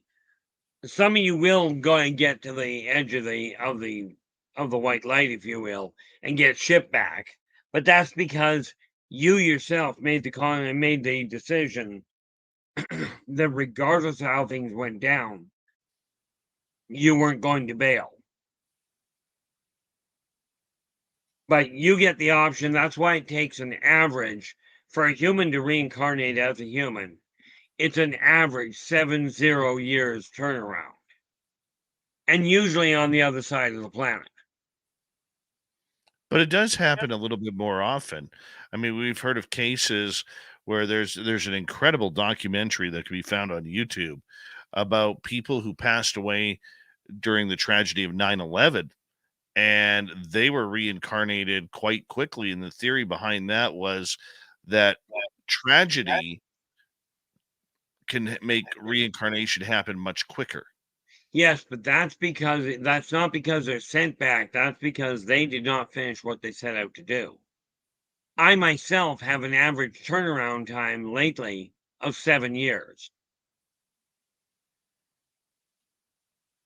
You know, I died in 1956 and was born in 1963. Gotcha. All right, my man, let's move on here. I hate to keep the question or the answer short, but we got a bunch of questions here. Indrid Cold is asking, didn't the Zeta Greys have a war with the reptilians? Well, yeah, but we are literally talking millennia back. Okay, but yes, there was a war way back. Okay. And it was part of what caused the collapse of the Sarkon Empire. Sarkons being what you know as the Alpha Draconis. Okay, who spawned the races of the Tormenon, the Strazazian, and the Kamalians.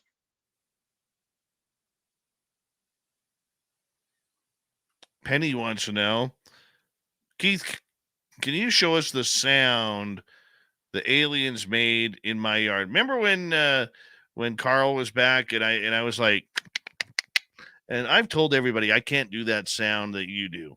That's because you're trying to. Hopefully, it'll pick up. But you're trying to do it with your tongue, and it's not done with your tongue.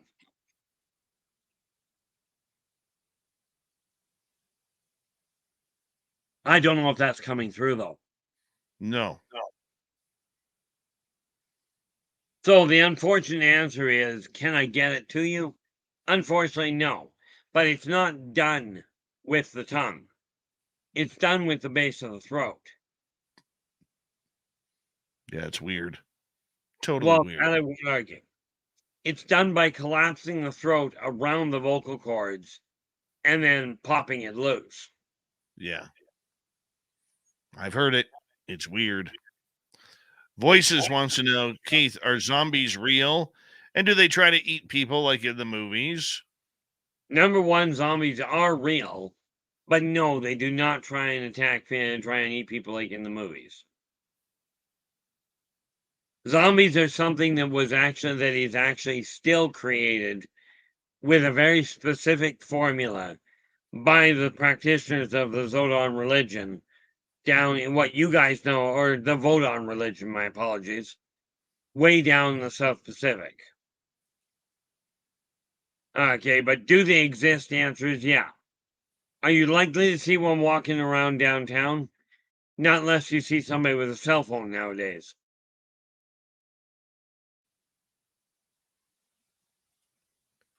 I am Pam. No, I am Pam. No, I am Pam. It's asking, who are the giants of Kandahar? Now, I got one small question. I got my suspicion, but I got one question. Where's Kandahar? Or where was Kandahar? Kandahar is in Afghanistan, and it said that United States Special Forces have come in contact with them during the conflict there. Oh, okay. You're likely, depending on the size of the reporting, you're probably looking at the Anunnaki.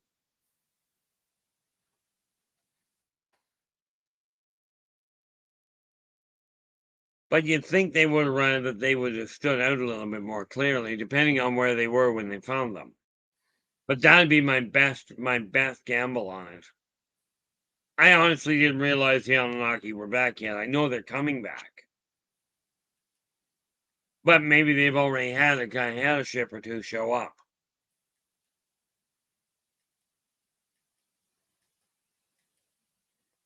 Let's continue on. Reality wants to know, what do you think about... Okay, that question was asked already. Please don't repeat your questions if you're in the chat room. I will get to them. And if I missed any, I will call for them. Keith, what would happen if someone shot a reptilian with a rocket launcher? Well, the odds are, depending on the reptilian, you shoot a Zotar with a rocket launcher, you're not going to know if you hit him because there won't be anything left. You shoot a Sarkon with a rocket launcher, you're going to annoy it. At which point you get to deal with the consequences. And quite frankly, if you try and take out a Srazazian with a rocket launcher, you might want to duck because he's not going to hit. It'll come back to you. So again, when we're talking about reptilians, we are not talking about one race. We are talking about multiples. Now, of course, we can go to Teklak, you shoot one of them with a rocket launcher, and now you're dealing with a fleet. Because they take it kind of personally.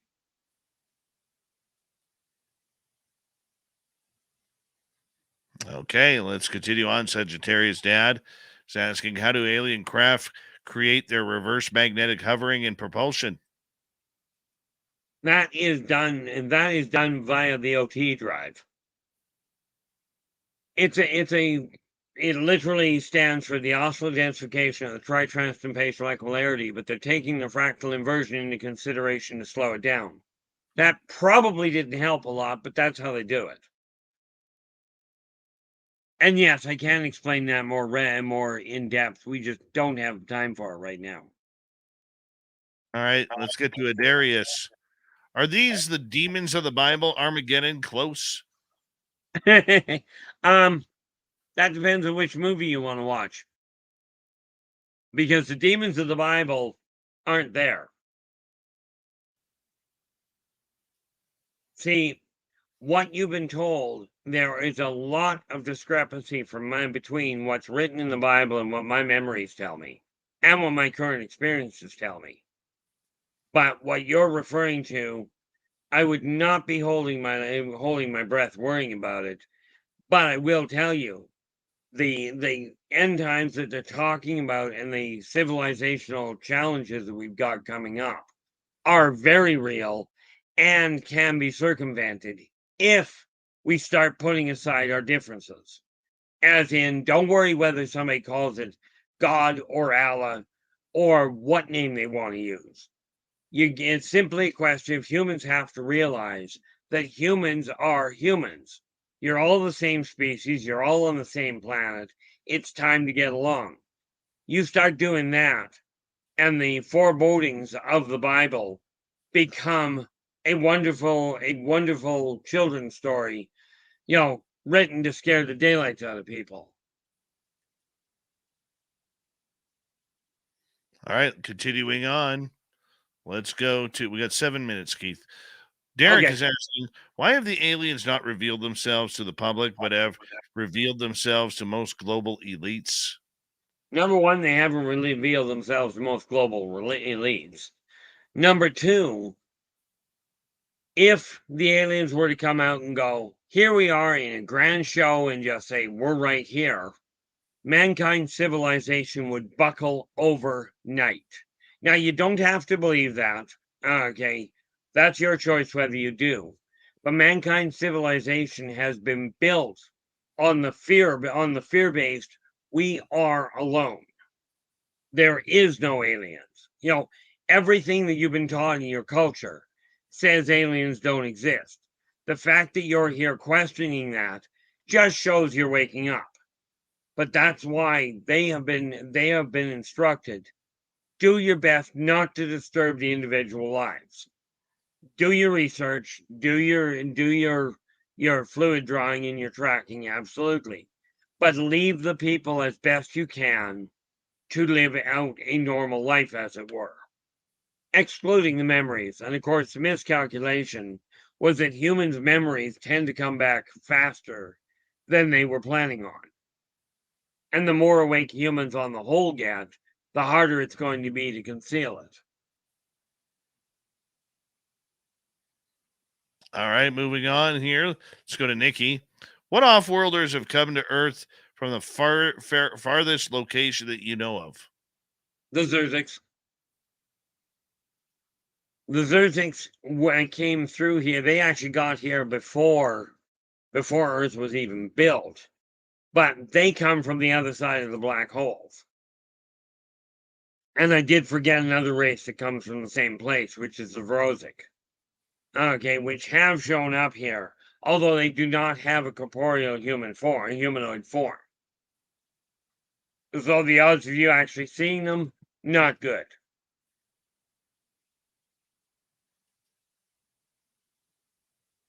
I can tell you that the Moldocs, which are here, okay, they're in the far reaches of the most inhospitable terrain possible, or in inner Earth. Okay, they come from the other side of a pair of wormholes. Now, specifically where, I can't tell you because I honestly don't recall. And I haven't bought, most of the ones that are here now don't know how they got here. That's how long they've been here. Let's keep going.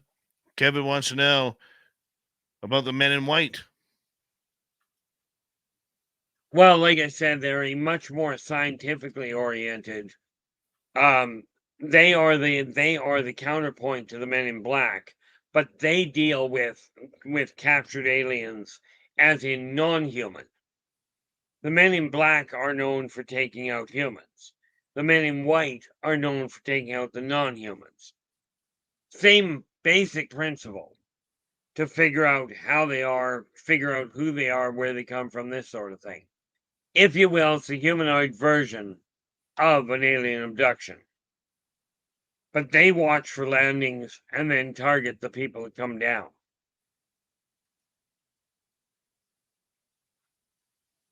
Rock and roll. River City Kings wants to know, Keith, what's your take on researcher Charles Hall and the tall whites who visit Las Vegas? Well, I can't say anything about Charles Hall because I don't know. I don't know who he is. The tall whites, in all likelihood, are the Aldebarans, and they do come to Earth on a regular basis. Okay, so them being in Las Vegas, given the state of that particular part of the world, I wouldn't be surprised to see them over in Atlantic City either, because they do like the noises and the sonic emanations. So I have no idea what his story is with regards to them, but I know what they are. And yes, as it sounds, they come from Aldebaran, way off in the boonies. Astronomically speaking, I couldn't begin to tell you where it is. All right, let's rock and roll. Pixie Laura. This one may not get in, but of the known species in our oceans, Keith, which ones are alien and where are they from? Well, when we take a look at the octopus, okay, they are a, if you will, a pet, or originally were pet of the Udina. Okay, that'd be your first one. Now, and I forget the actual name of them, but jellyfish are another one that has its origins elsewhere. Okay, those are the only two that I can think of right off the top. Now we do have one of the Wailosh, which are your water elementals. They are simply sentient water. Okay. And technically, they're not from a different world. They evolve on any world that has water. Is pretty much how that comes in. There are a number of other elementals that fall into the same category. But if you saw the show The Abyss, okay, if you watch that, there is one race that takes on a human form it's got the pseudopod that comes up through the ship, looks like a human face. That is a Wailosh.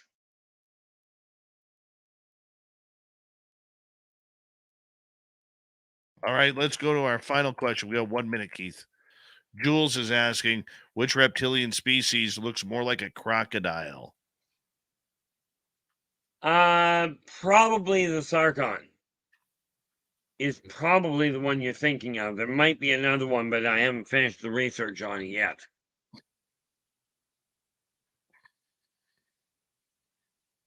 That's it? That's it. That's it. That's all. Wow, we were whipped through this one, Keith. Thank you so much for everything Not that a you do problem. for Spaced Out Radio, buddy. It's been a rush. It has. It has. The new hairdo is looking good. Do me a favor. Tell everybody where they can subscribe to your YouTube channel. That's easy. You just go to R Keith Andrews on YouTube, and you'll find me there most of the week, usually Friday through Wednesday.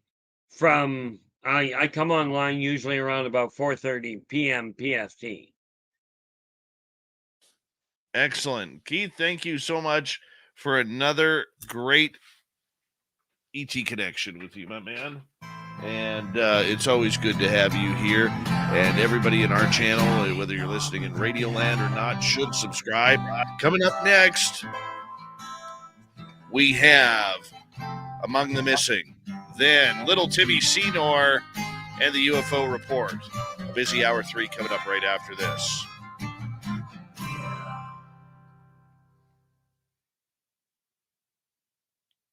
Hey, NSA guy is back. NSA guy's back in the chat room. There he is. We put on the NSA hat in support for you, my man. There we go. All right. Keith, we'll say goodnight to you, my man. You take care.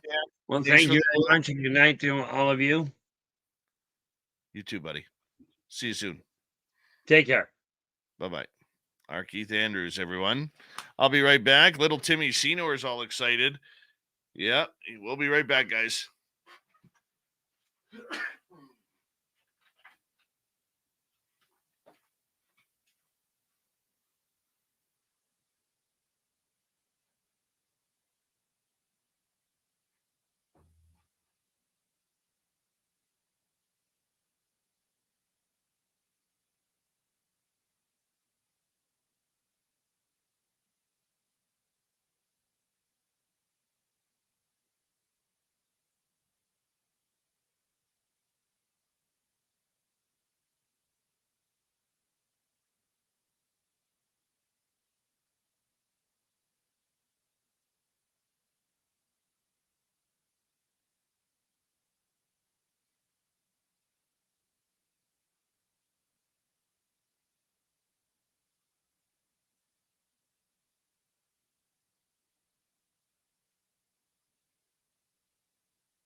Fast Hemi, what's up, man?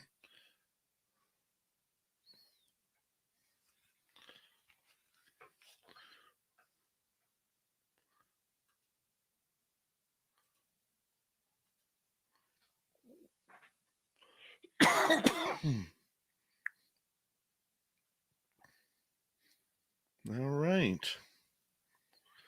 Good times. Very good times.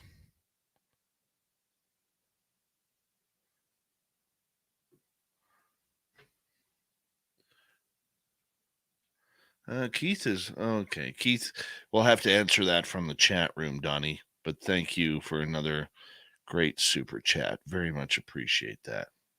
Thank you to Donnie with a hat trick, Mike, Pammy, Charles, and Deb W. Decker, Greg for the super chats tonight. Very much appreciate the love and support, guys. Hi, NeuroStream. How you doing?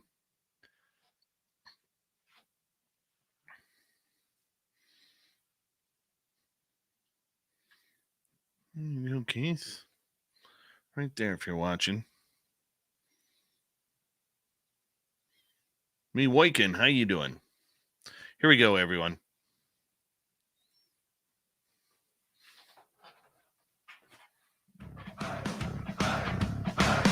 Would you like to connect with us? Head to spacedoutradio.com for all your latest show info.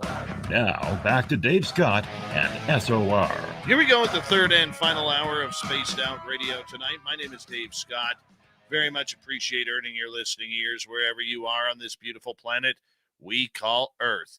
Hello to everyone listening in on our terrestrial affiliates around North America, digitally on Odyssey Radio, TalkStream Live, and KPNL. All of our archives are free.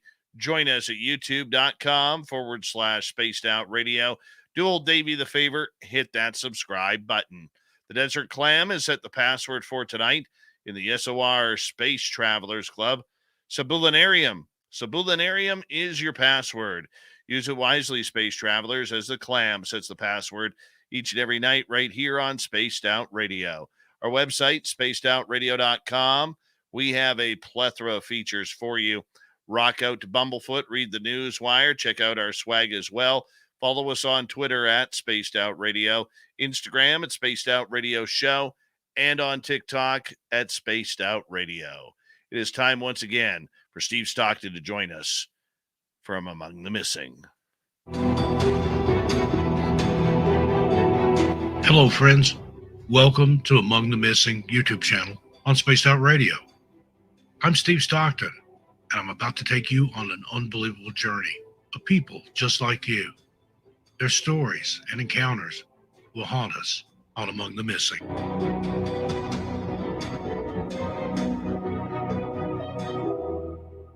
Hello, friends. Steve Stockton here with you. Welcome to our latest episode.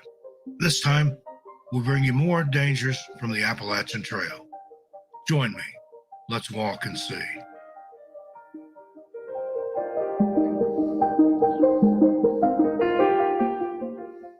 Now, every year, there are almost 100 search and rescue calls for America's most visited national park. Yes, I'm talking about the Great Smoky Mountains National Park. It's over 500,000 acres, situated in western North Carolina and eastern Tennessee, almost equally divided. And as I said, it's the most visited national park in the United States, drawing in almost 13 million visitors in 2022 alone. The rugged and heavily forested mountains attract people from all over the world who come to see the rhododendron, the mountain laurel, even the firefly shows. There's also wild berries that grow in abundance. The name Great Smokies comes from the mist that clings to the mountains, giving the appearance of smoke. The Appalachian Trail cuts through the heart of the Smokies and is a popular destination for many of the park's visitors. Because it is so popular, each year there are accidents such as falls, motor vehicle collisions, and drownings, along with missing person cases and the occasional homicide.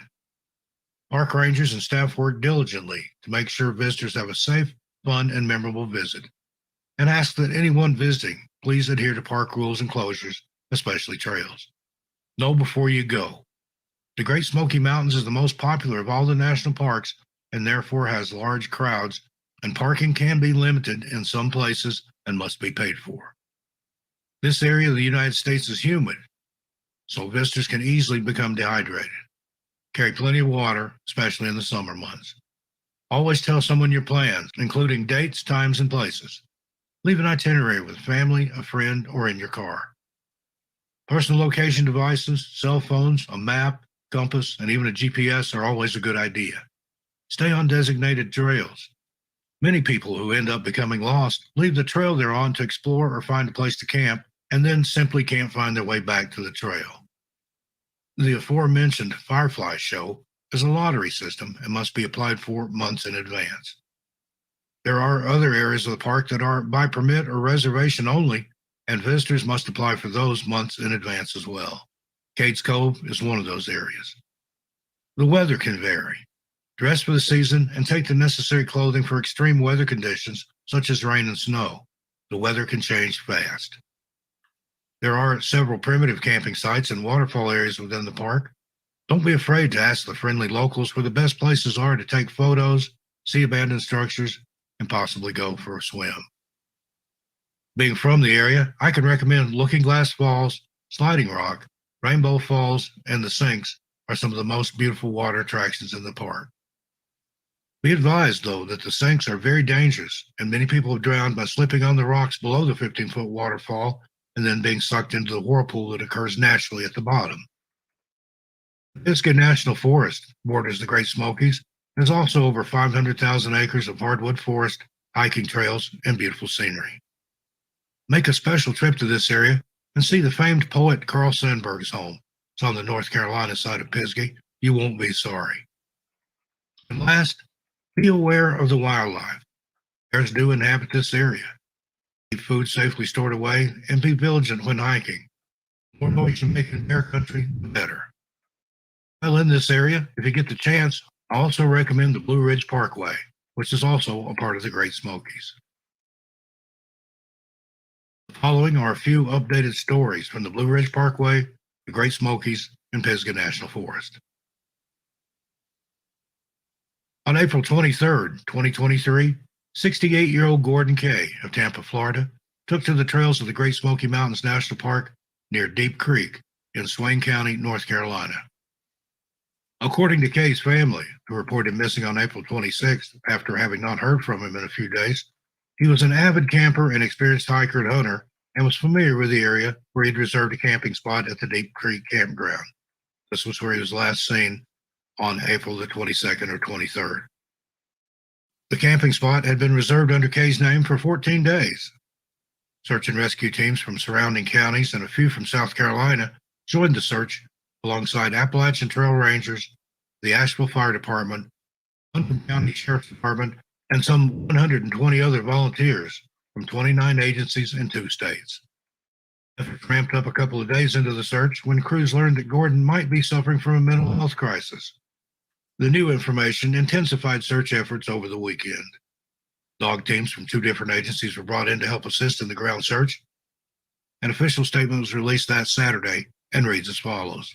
Quote, teams are out searching again today and are prepared to search for the rest of the week. It's a ground search. The search area is covered in thick rhododendron and the trees are leafed out, so ground searching is the most effective tool. Dog teams have been involved in the search. End quote. Gordon Kay is described as being a Caucasian male with brown hair and blue eyes. He stands 5 foot 10 inches tall and weighs about 220 pounds. Kay may also be suffering from a mental break. His family is very worried about him. If anyone remembers seeing anyone near Deep Creek Campground or the surrounding areas that fit Gordon Kay's description, you're urged to contact the Great Smoky Mountains National Park Dispatch at 865-436-1230 or Swain County Dispatch at 828-488-2196 and reference Gordon Kay. Folks, let's help bring Mr. Kay home. And a little update here. The search for Gordon Kay has been suspended as of May 4th, 2023. The official search lasted 11 days, turning up no clue as to Kay's whereabouts.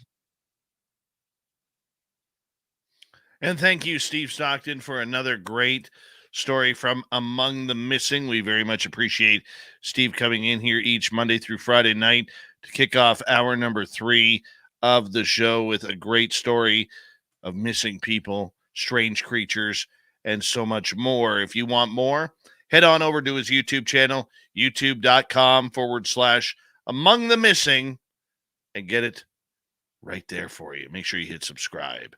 All right, from the missing to the momentous, we're going to talk UFOs. The UFO report, little Timmy Senor, our resident Timbit, is back. Nobody's gonna know. They're gonna know.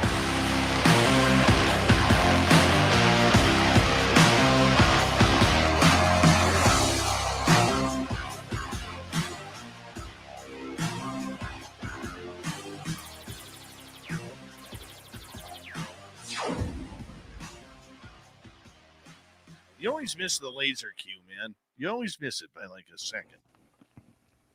That's my thing. That's how I roll. Love the shirt. Love the shirt. Oh yeah. Anyone that sees The me in old chat will anonymous recognize that. You got that right. You got that right. Tim, Donnie. it's Yeah. you know, it's usually this time of night where we like to say hello to all the agents and agencies who are checking us out tonight, listening on in. We appreciate it. You know, give us a call sometime. Even though we're not going to give you our numbers, you already have them. And remember, some of us can be bought. Some of us can. So just check it on out and give us a call. Yeah, like Tim's like, not me, man. It's the guy on my right. It's the guy on my right. That's all right.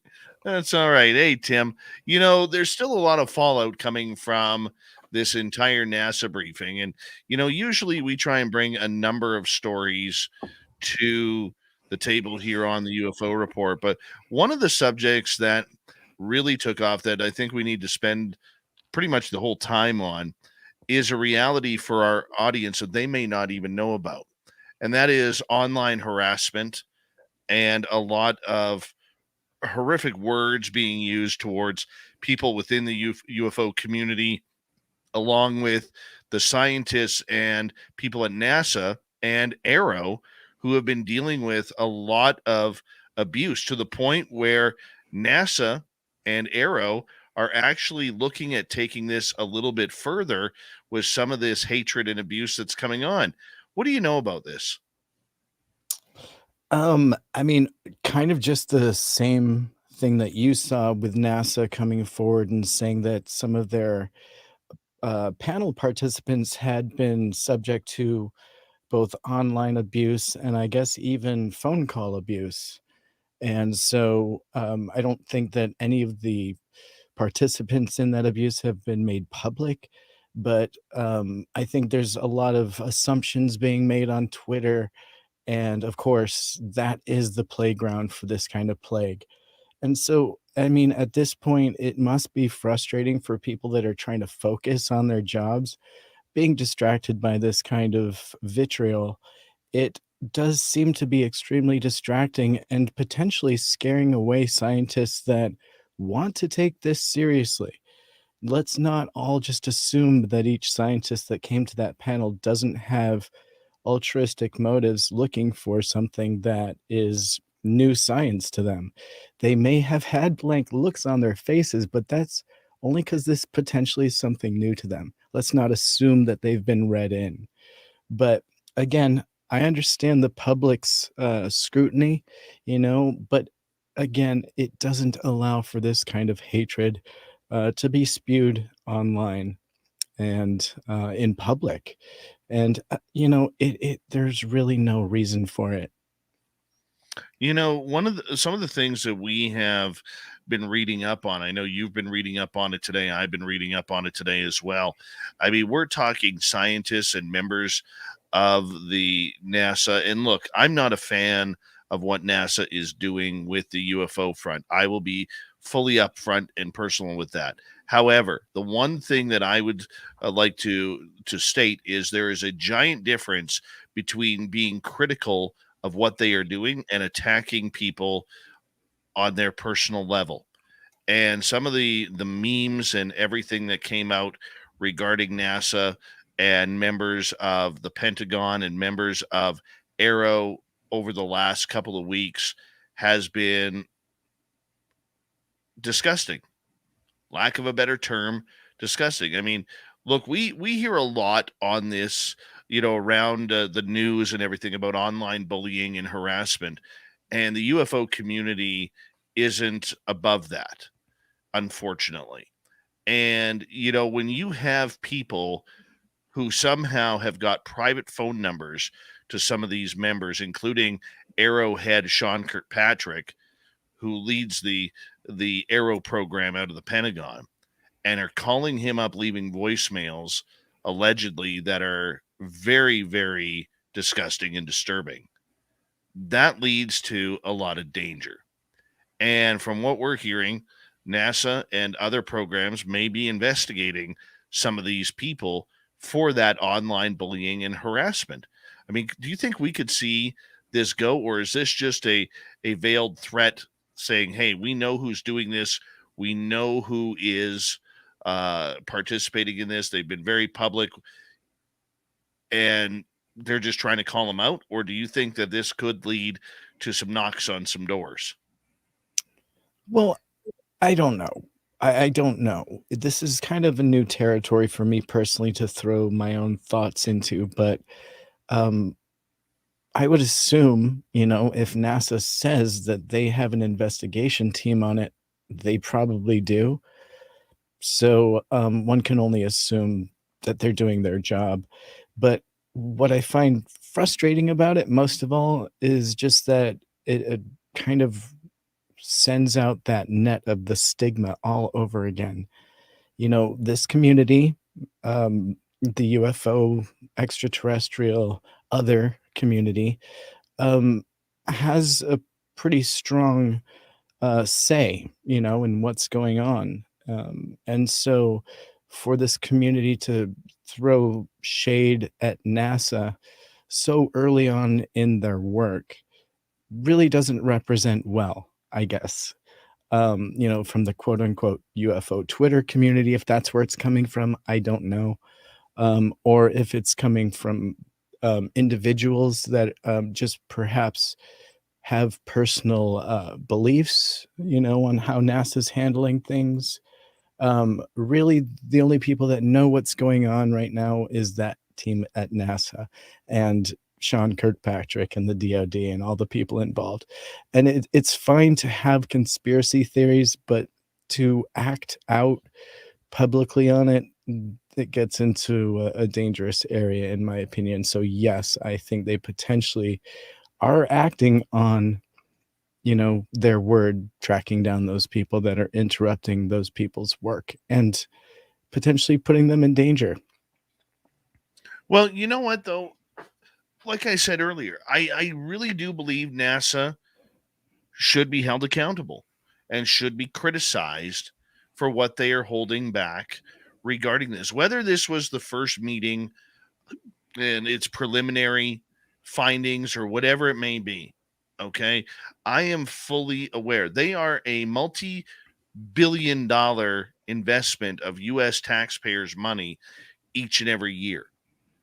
Okay. And these are people who the main public, if they've been following this subject at all, knows that NASA has been lying to the public regarding what they know on this topic. You and I have talked about this ad nauseum to the point where I see people in our chat room, really, we're talking NASA again? Unfortunately, it is a public topic that we need to address. That's the point of this show, is to address things like that on the UFO report. We are critical of NASA and what they are hiding. When somebody like, and I've mentioned this before, Darcy Weir from Vancouver, British Columbia, can go into the archives where videos have been released and create and made they've lost their top secret level. Okay, they become public. When you can go into those videos and listen to pilots and astronauts from the first rockets launched to where we are today talk about being followed by anomalous objects, and NASA sits there and doesn't even talk about it, doesn't even get into it, In my opinion, that deserves a critique of something that is wrong. You are hiding information. You are by not talking about it, you are denying information to the public on this very important topic, and they deserve to be called out for it. There is a giant difference between calling them out on the information and going after people's phone numbers, home addresses, where their families work, maybe their bosses, and leaving harassing voice messages or emails from Proton mail accounts, which are, supposed to be secure, even though we know that the U.S. government can break into anything that it wants. Okay, but at what point, Tim, does this cross the line for you? Well, I mean, realistically, we've heard scientists talk on this show and their opinion of the public. I feel like this kind of activity hammers home exactly why this is the first time NASA's come forward with a public hearing on kind of what they're doing, trying to circle them in on transparency. And this is the kind of situation we create for them, a potentially uncomfortable one, which we shouldn't be doing. This is supposed to be an open forum. Now, again, it didn't feel much like one to kind of push back. Being somebody that was waiting to have their question answered and then to have it grouped within 5 other questions and discarded and not answered at all, brushed over. That is incredibly frustrating. But I also understand that this is a group of people that aren't researching that. And part of what in my discovery throughout my research on exactly what they're doing is that they're not looking into their own files. So the public is massively potentially disappointed by that, and yourself included, Dave, that they're not going to talk about whether things were doctored, if there are undoctored photos and films available to them to look at. They're talking about a scientific team that's going to collect new data with their own sources and methods. And they're using satellite data and FAA data and other secret data, that they may see, but they may not know the sources and methods. So I think there's a little bit of convoluted information in there, but I do feel that potentially the public kind of got the short end of the stick here, because NASA has all the answers, yet they're posing a new research team together on a subject of UAP, which is nothing to do with UFOs, as your audience knows. So they're not going to look into their files. We shouldn't expect that. They're not going to be talking about that. They are going to be looking at new data and looking into new techniques to collect it. And Tim, I couldn't disagree with you more on this. Okay. And we're going to continue this talk after the break since we only got about 45 seconds. But the reason why I would disagree with you more I couldn't disagree with you more on this is because NASA has an obligation. That entire study was supposed to be about what's hiding in NASA's closets. It wasn't supposed to be about the FAA. It wasn't supposed to be about where are the hot spots around North America and the world. That means nothing to what the true story is.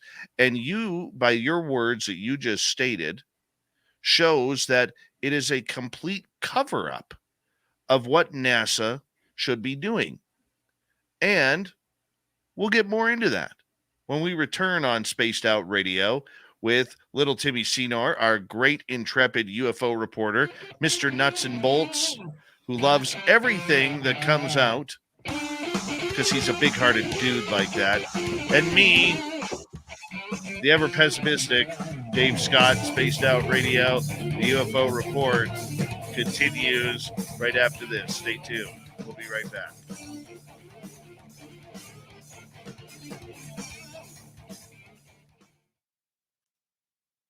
I'm going to send Random Gee a link here, and if he decides to join us after, he can. That's it. Oh, he's not on Twitter again. He's not on Twitter again. No big deal. And Dave, the Anonymous Rex t-shirts only come in a V-neck. Am I right? You're a V-neck kind of guy. Classic. You're a comedian, is what it is. You're just a funny guy. I try that. That's the way you wanted it. You're swell, buddy. That is a good shirt, though. So comfortable. Yeah. Top quality. Only the best at SOR. Only the best for little Timmy Senor.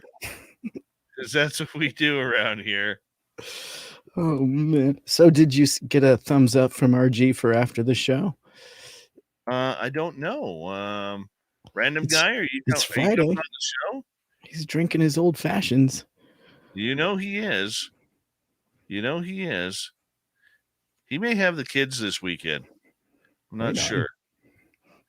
Send them one of these. Well, hold on here. I'm starting to create. Send him one of what? Oh, if he's got his kids, send him a stuffed shuttle. They're so much fun. Support him. Yeah, I don't have signal on my computer.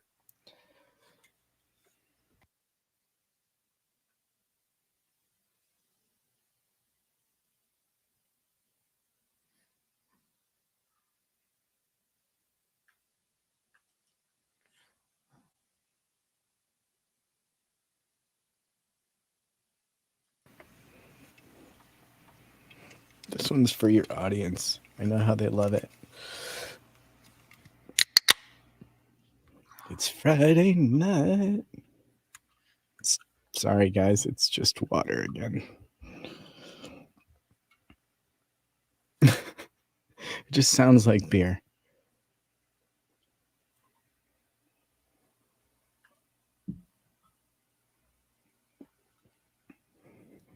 What are you drinking? That looks like pineapple juice or something.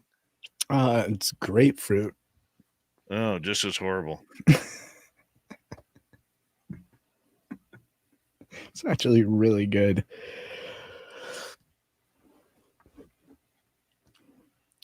Are you a pineapple on pizza guy? Yes, I am. All right.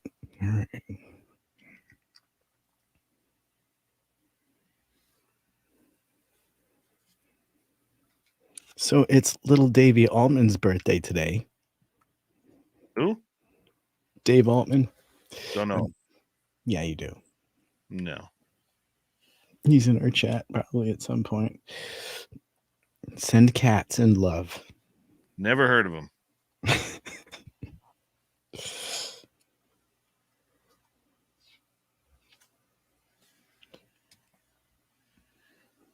Pineapple and pepperoni, says Jeremy Jones.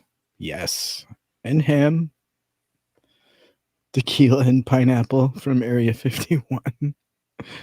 I do have tequila from Area 51. Oh, dude, do you have it to show to camera? Because that bottle is. I have it upstairs. I have it upstairs. On your next break, you should bring it down because that is awesome. It's a wicked bottle. Yeah. I could not believe that you were seriously picking that up. He's like, I'm carrying this home. Determination. All the way from Area 51. I was more impressed that none of the bottles broke in my travels home. Well, they're so close to ground zero. Do any of those bottles glow? I'm sure after I finally get the gall to crack them, that they will make me glow. You know it. Mm-hmm. I look forward to that. It'll honestly, that bottle, it'll probably be a couple years before I even think of breaking that open. Special occasion. Yeah, something like that. And if I said it was for disclosure, I'll wait forever. So it'll never get open. Wasn't there Saving more this than one one? for disclosure. Yeah. Let's say thank you to our super chatters. Izzy Stradlin, Rob, Sweet Donnie Cho with 3, and Pammy, Charles, Deb, W. Decker, and Greg and Mike. Thank you for the love, everybody. Very much appreciate everything that you guys do. And here we go with the next half hour.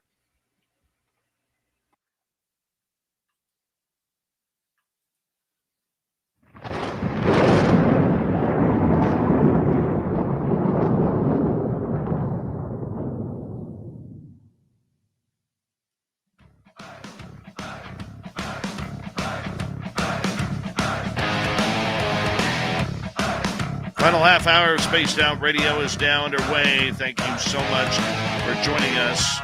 We very much appreciate burning your listening ears. If you missed most of this show or others, check out our free archives by going to youtube.com/Spaced Out Radio. Do old Davey the favor, hit that subscribe button. Our website, spacedoutradio.com. We have a plethora of features for you. Rock out to Bumblefoot, read the Newswire, check out our swag. Follow us on Twitter at Spaced Out Radio, Instagram at Spaced Out Radio Show, and on TikTok at Spaced Out Radio. Online harassment, personal harassment, email harassment, bullying. It is the topic of the night here on the UFO Report with Tim Senor. Yeah, we had to get a little bit serious with this one because there is a lot going on in the UFO world where scientists and visionaries alike have been harassed not only by members of the UFO community, but the scientific community, which was a little shocking for me, Tim. And, we're going to get into that in a moment because right before the break, I said I had hardly, I couldn't disagree with you more regarding the aspect of the talk. And I want to finish what I was going to say there first. Okay. NASA being the largest space organization in the world, in my opinion, has a responsibility to be upfront. Now, granted, I do know that they are literally, even though we don't like to admit it, they are a military organization. Okay. They are, kind of controlled by the Navy and the Air Force. Okay. There may be people who disagree with that, but in the end, there's somebody calling their shots. When this panel went up, and I realize you're a baby steps, nuts and bolts kind of guy, and I like that about you. Everybody's got to start somewhere, right? But the point that I'm getting at with this is that panel did nothing to even talk about what was inside NASA. Did nothing to address the videos, the voices, the voice recordings, going past people who have worked there 20, 30, 40, 50 years and interviewing them, giving snide shots about Bart Simpson balloons. Former astronaut Kelly standing up there brazenly saying that all the astronauts he's talked to, nobody has seen a single thing. Really? The Apollo mission saw things. What about John Glenn? What about other astronauts who came in close encounters with these things? Tim, you've seen the photos proving that wrong. Donna Hare, who I'm still trying to track down. I want to get her back on the show. She's a former NASA employee who claims that she saw scrubbed photos, that there was actual rules about photos before they were released, that the UFOs had to be scrubbed on them. And they had to be touched up. If NASA wants, and to get to your point, if NASA wants to worry about what's in the now, that's never going to work because the now means nothing. Because if we go back, and like I said earlier before the break, the FAA has nothing to do with NASA regarding this topic. The hot spots around the world have nothing to do with NASA and this topic. What has to do with NASA is what has happened in the past with their own pilots, their own test pilots, from the X-1 to the X-15 to the SR-71, the A-12, the U-2, and what has their astronauts seen? What have they caught in space through their own satellites, whether it's Hubble, whether it's James Webb, or other things? We need to know that. We don't need to know that they are proud of the FAA for tracking pilots.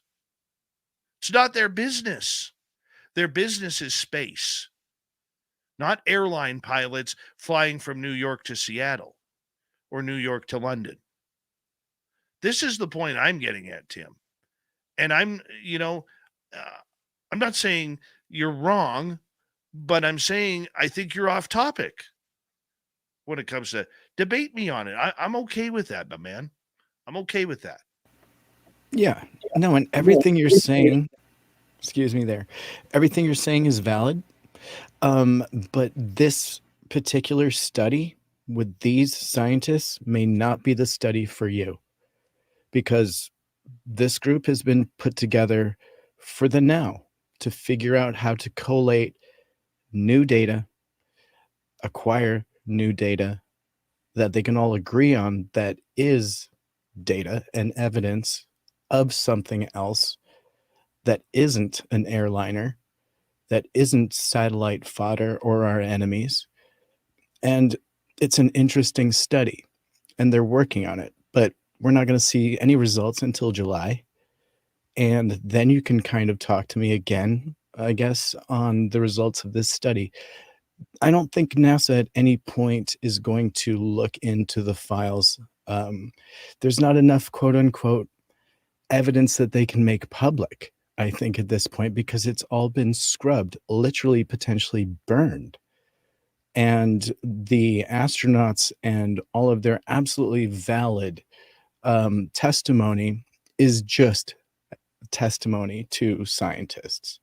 And, we've heard how scientists view public testimony.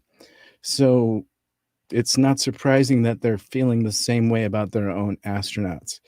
So again, I hate to kind of go back to it, but this was also used as a forum for NASA scientists to debunk public data that publicly existed that had been considered anomalous up until this point. So it was also that forum, and we can get into that next if you like. I don't want to skip topics, but we'll get into that. But I mean, okay, I'm go just ahead.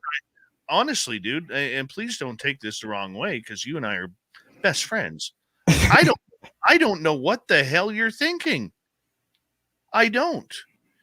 If this was a military study, if this was an FAA study, or a private airline study, or let's say United Airlines put on this study, I could understand your point 100%. Explain to me, like I am a 4-year-old, how the FAA stats and the stats of where the hot spots are relevant to what's in space and what the astronauts and the rocketeers have found and the scientists have found that has never been uncovered by NASA. Explain to me, because honestly, dude, I am having a tough time not shirking at you with a dirty look right now. I don't get it. I love it. Well, like I said, that's not the study that this group has been put together to do. Okay. Time out there. Go. Time out, one set at a time. Then Yeah. What are they good for? This is a NASA study. What is NASA? Space. It even says that in their name. It even says that in their name. Aerospace. That's what the S is. Space. Space. Okay? So the FAA and their little 5,000 to 35,000 feet means nothing to NASA, because they're going further, if you haven't noticed. Yeah. Yeah. And so they've assembled the people that work on that also do that for NASA. Now they've assembled some of those scientists to work on UAP. That's the next baby step. So they're looking for man-made objects. Potentially. Doesn't that make you scratch the one hair on your head? No, I think they're very clear. It's not an interesting study to me. It's a horrible study. Horrible. But let's shift topics here. Sure. Because we're talking about the study. We are debating and critiquing the study. We're not critiquing the people. Right. We can question the people who were on that board and wonder why people like Jacques Vallée. We have all of these no-name, like if you shop in the no-name brand section of your grocery store, that's what we have for this study. Not putting the people down. They are highly educated. They are highly knowledgeable. They are highly decorated. Okay. But we don't know them. They're not UFO experts. They are not people who have been studying this subject very long. And yet, for some reason, we can debate why they didn't use scientists who are of knowledge of this subject. The SCU, members of the Scientific Coalition of UAP Studies, Galileo Project scientists, Yeah. Avi Loeb, love him or hate him, should have been on that panel. Gary Nolan. Gary Nolan from Stanford University, Jacques Vallée. Yeah. So the Many simple others. answer is that you're talking about a biased group. They weren't looking into UFO. Let's be very clear on that. That's why these people weren't needed for this. They're not interested in UFO. And you and I know that the terminology is important at this point. They are a research team of NASA scientists looking into UAP because that's what we're reading in the headlines. And they're wondering what this alternate technology is. That's why they're showing you that silver orb again. And that's the only thing that they're not really talking about. They'll happily explain away all the other stuff that we have that's been made public, debunking. Debunking go fast. Mm. Took a shot at the Navy, took a shot at all the fighter pilots.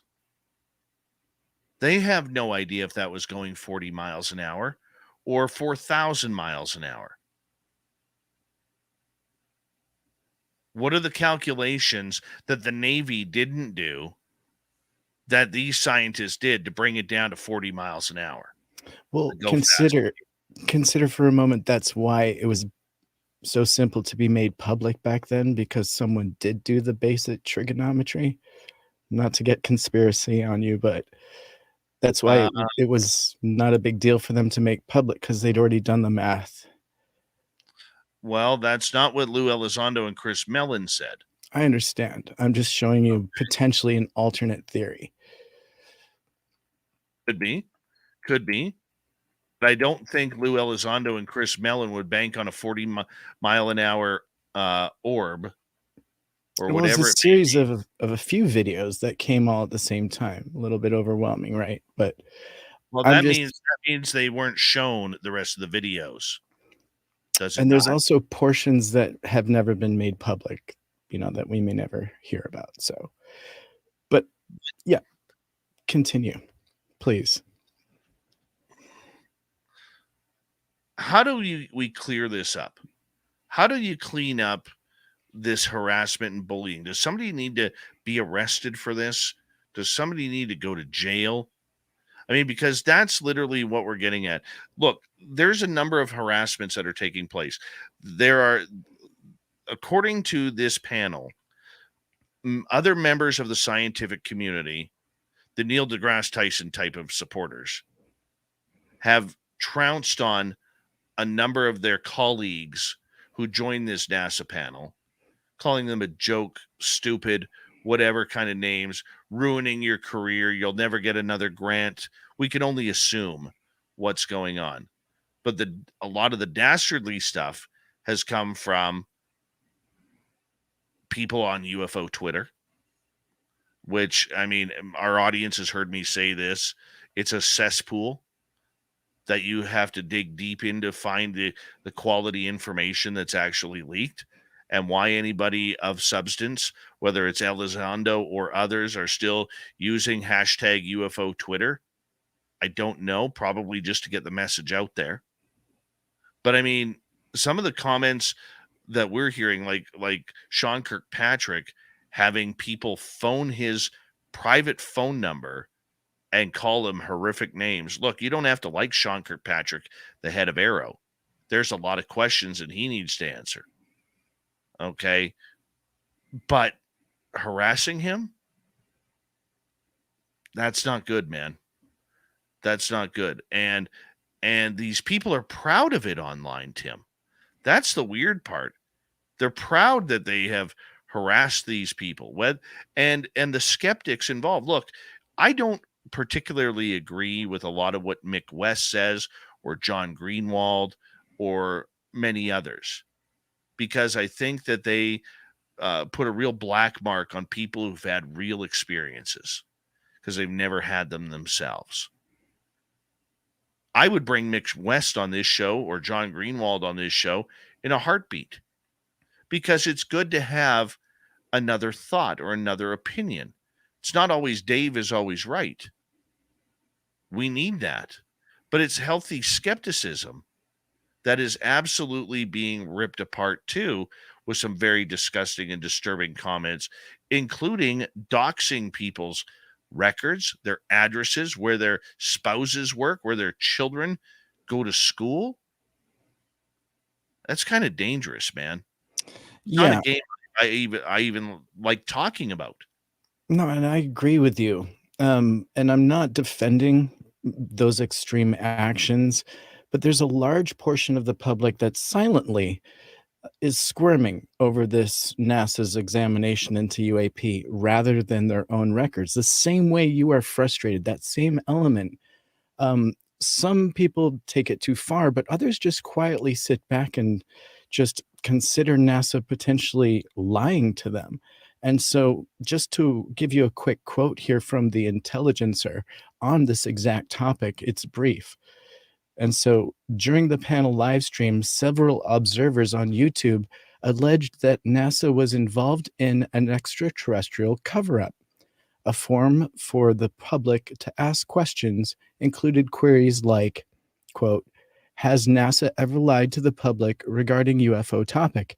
If so, provide truthful responses for 3 most significant lies.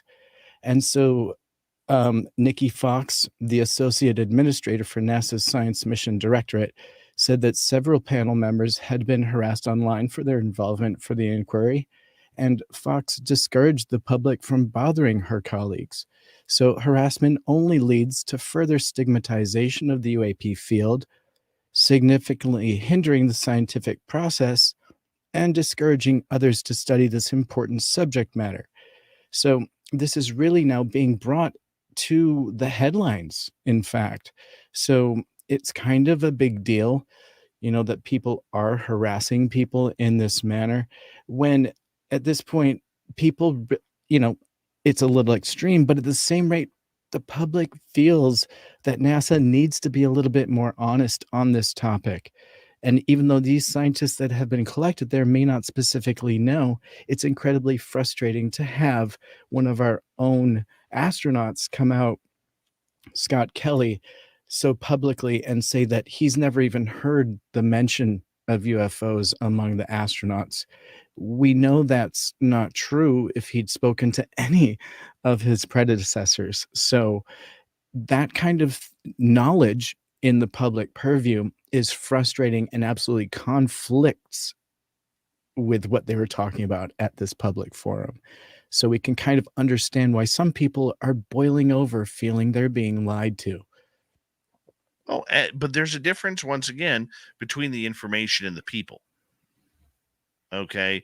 Look, there are people in this field that I don't particularly care for.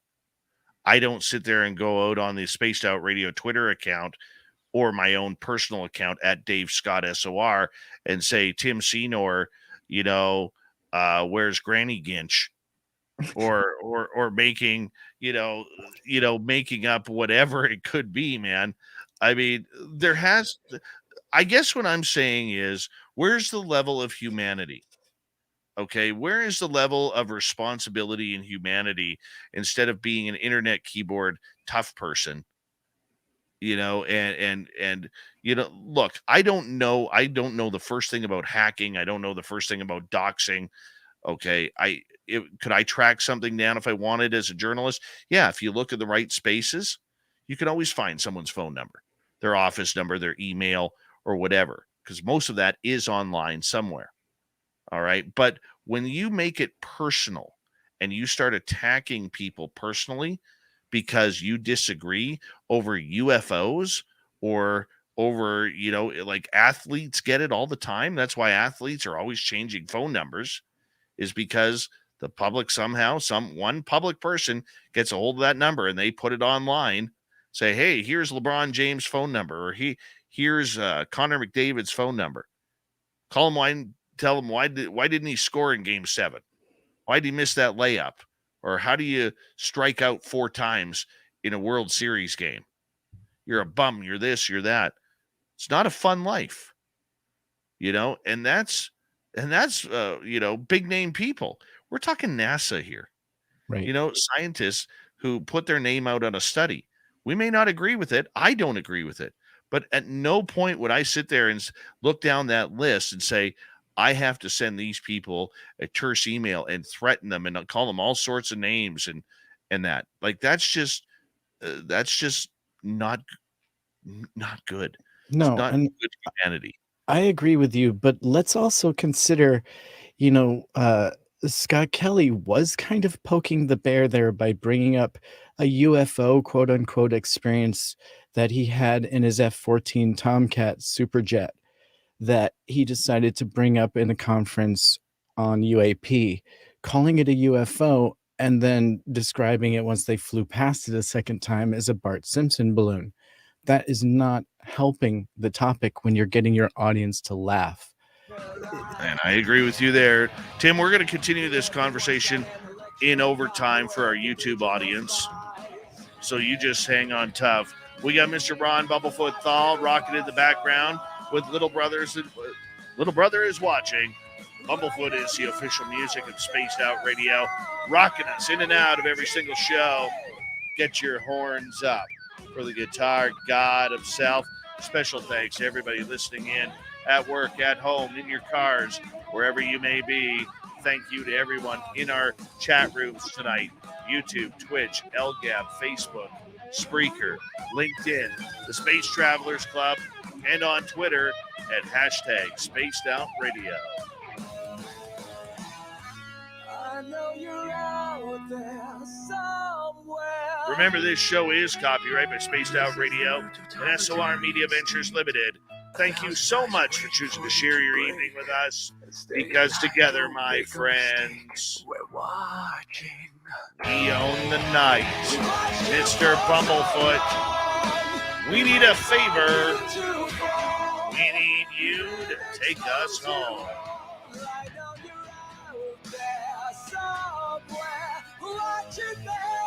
Yes, the Woo train has docked for the night. But soon, my friends, we shall ride again. Your seats are always available. Your tickets never expire.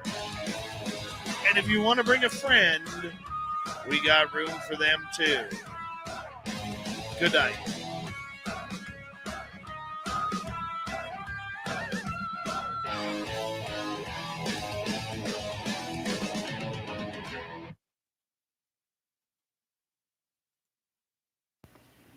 All right, we're clear, dude.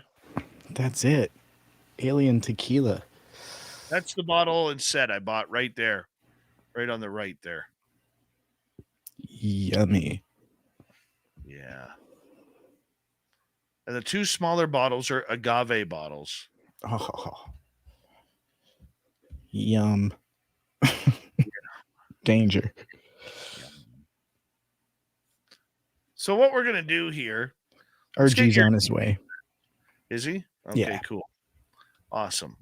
What we're going to do here is we are going to, there's the Rumble. Pocket Reality. Welcome. We're going to put the link in, all of you guys. And I'm going to pin it here that if you want to come chat with us for the next little bit regarding this subject, okay, let's talk about it. Keep it clean, no swearing or anything like that. The link is pinned up top if you want to join us. Random guy, how you doing, buddy? The fuck you mean no swearing? Wow. That's my hero right there. My hero. I'm doing great, guys. How are you? Hey, it was good to see a sighting of an NSA guy in the chat room briefly. Yeah, he's back from his China mission. He's actually in Long Beach doing some stuff right now. Well, good for him. Good for him. A lot of info Yeah, there. I felt the love just with the hey all. I felt the love. It was Nice. It was nice. Mm-hmm. He's probably 60,000 feet in the air watching for all we know. Yeah, he's with NASA looking at the FAA stats. No, he was laughing with me about the NASA thing when I sent it to him. He's like, "Why are you watching that crap?" I was like, "Because nerds are excited about it." Hey. It's more fun to watch the UFO response to it than actually watching the actual briefing. Yeah. Temper your expectations, y'all. Right? Right. Who gets worked up about this stuff anyways? You, Right? y'all. Big D. This guy giving me a hard time because he doesn't get what the study's about. You don't get what the study's about. Okay. All right. No, I mean, I know what it's supposed to be about. Hold on. You're messing up, Tim. You have to say a boot. The study was a boot. Wow. Canadian. He needs help here. The study was a boot. Public domain information. The study was basically, and I found this out after the fact, everything that they talked about was D-class, secondhand, like just viewing it. There was no actual research into any of the stuff they spoke about. It was like a cursory review, but they had very smart people looking at very plain, dumb information to give their opinions on. And they're going to give their conclusion in July. Well, by then, I mean, Greer should have lit the world on fire, right? Isn't that what we're waiting for now? Random guy in Greer tight. Don't know him. I'm just saying, if he lets me down, I'm going to be upset because I don't know him. And he talked to me. He better deliver. That's all I'm saying. They go shopping together. They shop at the Gap together. Baby Gap, medium shirts only. Got my interest. All right. Anybody going to call in and join us? Hi, Sarah Jan. How you doing? Chris Moe in Austria. Good to see you. You should have Nicole call in. I think she's pretty buzzed right now. Nicole should call in. Oh, that would be glorious. Nicole should call in. The lovely and talented Nicole Sakic, we await your presence. There's not a chance she's calling it. Oh, she's she's got 6 days to shave her leg hair for you, man. Derek Galloway should jump on.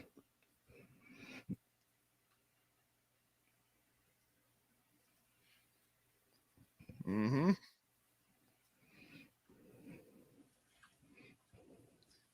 All right. Who's hopping on? It's amazing. I would like Other people on this channel open up the airwaves and everybody like jumps on in. No, I was going to say it's a great opportunity for somebody that wants to just rant and tell me off. It's your chance. I'm right here. Just know that he's got a tracker on you. He knows who you are before you dial in. Don't stay on for longer than 18 seconds. We'll have the location. He knows you're going to call in before you do as well, which is also bizarre. Again, guessing what I'm cooking in my kitchen. How does he do it? I only have one camera. Just kidding. Well, what's Random Guy's thoughts on the whole NASA study? Are you agreeing with Tim or are you agreeing with Dave? I'm leaning toward you, except I'm not as nice about it. I thought they would at least give us something, man. Like, where's the files? Where's anything? They literally just recapped like it was like a debunking of the greatest Twitter hits over the last 5 years, more or less. There was no digging there. Like I could literally probably go to their website right now and pull up archive ISS footage and find more interesting things to talk about than what they pulled out of their butts. And then the thing that was really obnoxious was their pseudo Q&A session at the end where they cut off every damn question because they're like, okay, we got all our canned responses. We want to get you as many canned responses to these questions as we can, and still half-assed it. It was a mockery, dude. Complete mockery. And I don't know whose direction that was. I'm not blaming the people that did it, but complete waste of time. And the 1 hour teleconference right after was also very much, dodging the hard questions that were being posed. And you had to be the Washington Post or someone like that to get your question in. Speaking of the Washington Post, you guys heard the latest on that article, right? Squash. Well, yeah, but never mind. I'm not supposed to talk. No, please. I would love to, because it's on the public right now anyways. You're not giving any secrets up. Oh, I'm not? Then why didn't you talk about it, Mr. UFO Report? No, I'm just saying, please. Well, I've heard that information is getting downplayed and released in a different medium. But it is coming. The contents of that same article are still coming out to the public. But the method of which they are doing so will downplay the importance and or legitimacy of it because of the way it's coming out. So it's coming out on the debris. Or Reddit. Just kidding. Not Reddit. My money's on the debris.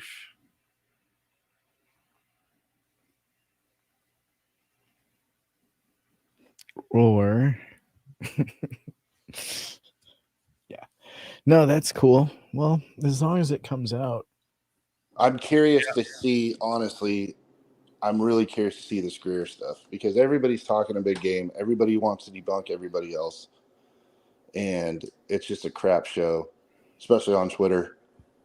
I've seen every manner of, oh, we're getting this closure, and then the next person like, nope, that person's a chump. It's coming out this method now. And that's like this Washington Post thing. Like I've been down all these deep, dark Twitter feeds, and I'm just annoyed by it. I'm like, this is a joke. It's a complete embarrassment. Everybody involved. It's just clear. The further I go into it, the less you can believe anybody. Like even some prominent names, I won't name names right now, but it's just nobody's right. Nobody knows what the hell they're talking about. All they can do is cite things. The only accurate things that are happening are researchers that research stuff that's 10, 20 plus years old. And they're like, yeah, we finally figured this out and got this memo. It's like, wow, that's exciting. So where are the aliens? Where are the UFOs? Where are these projects? Where are these crafts that everybody tells me exist? Let's see them. And everybody says, oh, it's almost here. And it's this guy and that guy. And then everybody else takes a shot at that person claiming that and says they know the answer. Everybody's full of shit. All of them. Everybody. Until you show me 4K, a video, some kind of tangible evidence. Not I heard from my sister's brother's cousins in 1982. It doesn't exist. And that's the way it is. Now, when you had your sighting at the bottom of your feet there, was that your eyes in 4K? That was called lucid dreaming, Dave. Take a psych class. No, it wasn't. Because you got aliens there, random guy. And RG, do you think that... Oh, sorry, go ahead. No, I was just going to say I'm frustrated because I'm starting to see where this stuff can be real now. Now I know where the gaps are. I'm seeing where the gaps that are intentionally being withheld. And because of that, it's extremely annoying to me because I'm like, well, maybe the stuff is real because this and this, that makes sense. If they have a craft or they have this or they have that, it makes sense. And then now that I'm starting to think that way, or at least entertain the concept of that, everything else is just a mockery and a joke, and no one knows what they're talking about. And that's frustrating. That I would agree with. Let's get to Nikki here. Nikki's jumped in. Nikki from Seattle. How are you, my beautiful friend? I'm doing all right. got a little buzz going on, which is unusual for me. Oh, So All right. I'm a little wired. Join How RG. many sips of Zima have you had? I've had 3 ounces of silver tequila. Nice. She knows how many ounces, y'all. Look, 3. Yeah, because I know what I can handle. If I have 3 more, I'll probably be under. Dave's I love Canadian. He needs it in liters and milliliters. Yep. Anyway, you. I agree with some of what Random Guy is talking about. The NASA situation pissed me off. As an ET abductee since 3 years old, it was a freaking joke. I agree with a lot of what Dave is talking about, but I also agree with a lot of what Tim is talking about because I can see both sides of it. Realistically, what they have done is bullshit. They were not ready for the public at all. What they did should have been much more condensed, brought out more science, brought out the old crap with the new crap. Because you need to show all of it. You need to show as much of it as you technically can. But is the United States government going to do that? Freaking no, because they don't want anything talked about. It's exactly what you talked about, Dave, with everything being scrubbed. There are reasons they scrub it. They've been hiding this since really the late 30s, early 40s, long before, from what I've been told, long before we started having stuff in the 40s. So very, very frustrating and very maddening. I was listening to this and yelling at my TV when it was happening. I was like, you've got to be kidding me. And what is with the freaking comment about the stupid balloon? What a joke that made of the entire ufology community. I was like, okay, I cannot be in higher consciousness right now because I want to go and slap the shit out of these people. Sorry. I want to go and slap the crap out of these people. And I was like, Random Nikki. Random Nikki wanting to slap people. I did. I couldn't believe it. I was like, this is a waste of public time.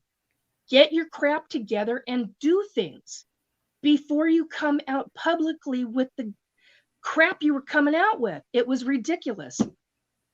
Truly ridiculous. Anyway, that's my 2 cents. No, I think you're right. I think that they were not ready for the public. No. I think you nailed it. And the fact that they were so hurt by the vitriol that they got online publicly shows that they were not ready for the public, because really anyone else on this topic, any scientist, Gary Nolan or anyone, Black Vault, these are people that are used to this kind of online back and forth, and their feelings don't typically get hurt, right? But these are scientists that are new to this topic, and so they were not ready at all for us. The public got shafted hardcore.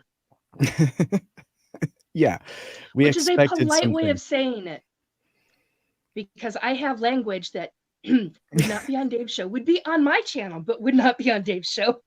I love Nikki it. has a body belt. I know her personally. Yes, I do. That's fine. And I've been condensing that down, Dave. I've been working really hard on it. Condensing. I like that. EFF instead of the full word now, but I'm still working on it. Oh, I get crap from the hierarchies if I use the F word. They're like, we're not going to work with you if you keep that up. I'm like, oh, for Pete's sake. So yeah, I got a potty mouth. Naughty. And I'm amped up right now. So I love it. Anyway, thank you guys. I hope you have a good night. Nikki, thank you. Appreciate your comment. Let's go to Angela here. Hi, Angela. How you doing? We cannot hear you, Angela. Are you there? Angela Cruz? Are you there? We see you flipping off your microphone onto mute or not. Can't really help you on that. You're muted now. Okay, maybe we could get that back. Pony Pong in the chat room. How you doing? What do you think about those comments, Tim, from Nikki? Totally agree. Totally agree. And it conflicts, right? We get such conflicting information in one sentence. They're like, it's not there and we don't know what it is. And then we hear from Sean Kirkpatrick stating that his research at the DoD receives around 50 to 100 reports of UFOs, like every month or so. So sounds like there's plenty of evidence out there. And out of all those, let's remember, in his own words, 2 to 5% of those sightings are really unexplained. So there's plenty of data. That's extremely frustrating to hear that they need more data, don't have the data, can't look in their own files. Look to Arrow. I got a Go question ahead. for you, Tim. Shoot. Yeah, so I heard how you were debating, Dave, on your position of the NASA panel. Overall, would you cite that as a successful or a move forward on the field of getting to wherever it is that we're going? Or do you agree that it's a waste of time? Well, I think what it's going to do is continue the narrative that Arrow's been pushing, that UAP exists and that we don't know quite what it is. Maybe some of these scientists will be able to narrow it down. Some of it's probably going to be natural. Some of it's probably going to be man-made. And they're going to stick to that 2 to 5% of the unknown. NASA's not going to come up with any other information. There's no new receivers that they're going to come up with publicly that they're going to talk about. So publicly, it's a waste of time. Internally, they're going to get confirmation of their UAP endeavor and more of FAA information about these things that are flying in their purview. Not stuff about space, nothing about UFO, and nothing about extraterrestrial life, because that's not part of the study. Right. And what's interesting to me is NASA obviously has the sensors to check high altitude, low orbit, things of that nature, right? So of course they're going to know, they're going to have a liaison. I don't know exactly who it is. Maybe you do, but there's definitely a liaison there between the DoD and NASA, that when there is a mission or we're testing something that's a little off the charts, that doesn't make sense, they probably have either a notification or there's got to be some kind of back handshake or secret, code to say, hey, that's our stuff. So using that logic, they should be able to quickly take off the table and don't talk about it. Like I said, I'm a proponent of national security. I'm a proponent of keep our black projects secret. But that 3 to 5% number that we keep hearing, if that's an accurate number and those aren't our stuff, why are they so afraid to engage that data and that evidence of any kind? Why do you think? Well, I think that I think his name was Mike Gold. Yeah, Mike Gold, I think, describes exactly why they don't engage with it, because he called it an anomaly in a haystack, that it's so elusive. The actual topic that they're looking for, that is incredibly hard to gather data on. And so they don't even know what they're looking for, right? So the fact that they have no idea what they're looking for is the whole problem. It's the whole thing that Sean Kirkpatrick doesn't want to talk about. All of his smoke and mirrors, all of his slides, all of the NASA jumping up and down, is that they have plenty of images of something that they don't know the first thing about, because all of our antiquated equipment before was just photographs or a sound or something mysterious. They may only have one data point and they don't want to give away how they collected that data, right? So they don't have the first inkling of what it is, and they don't want to admit that because, hey, national security.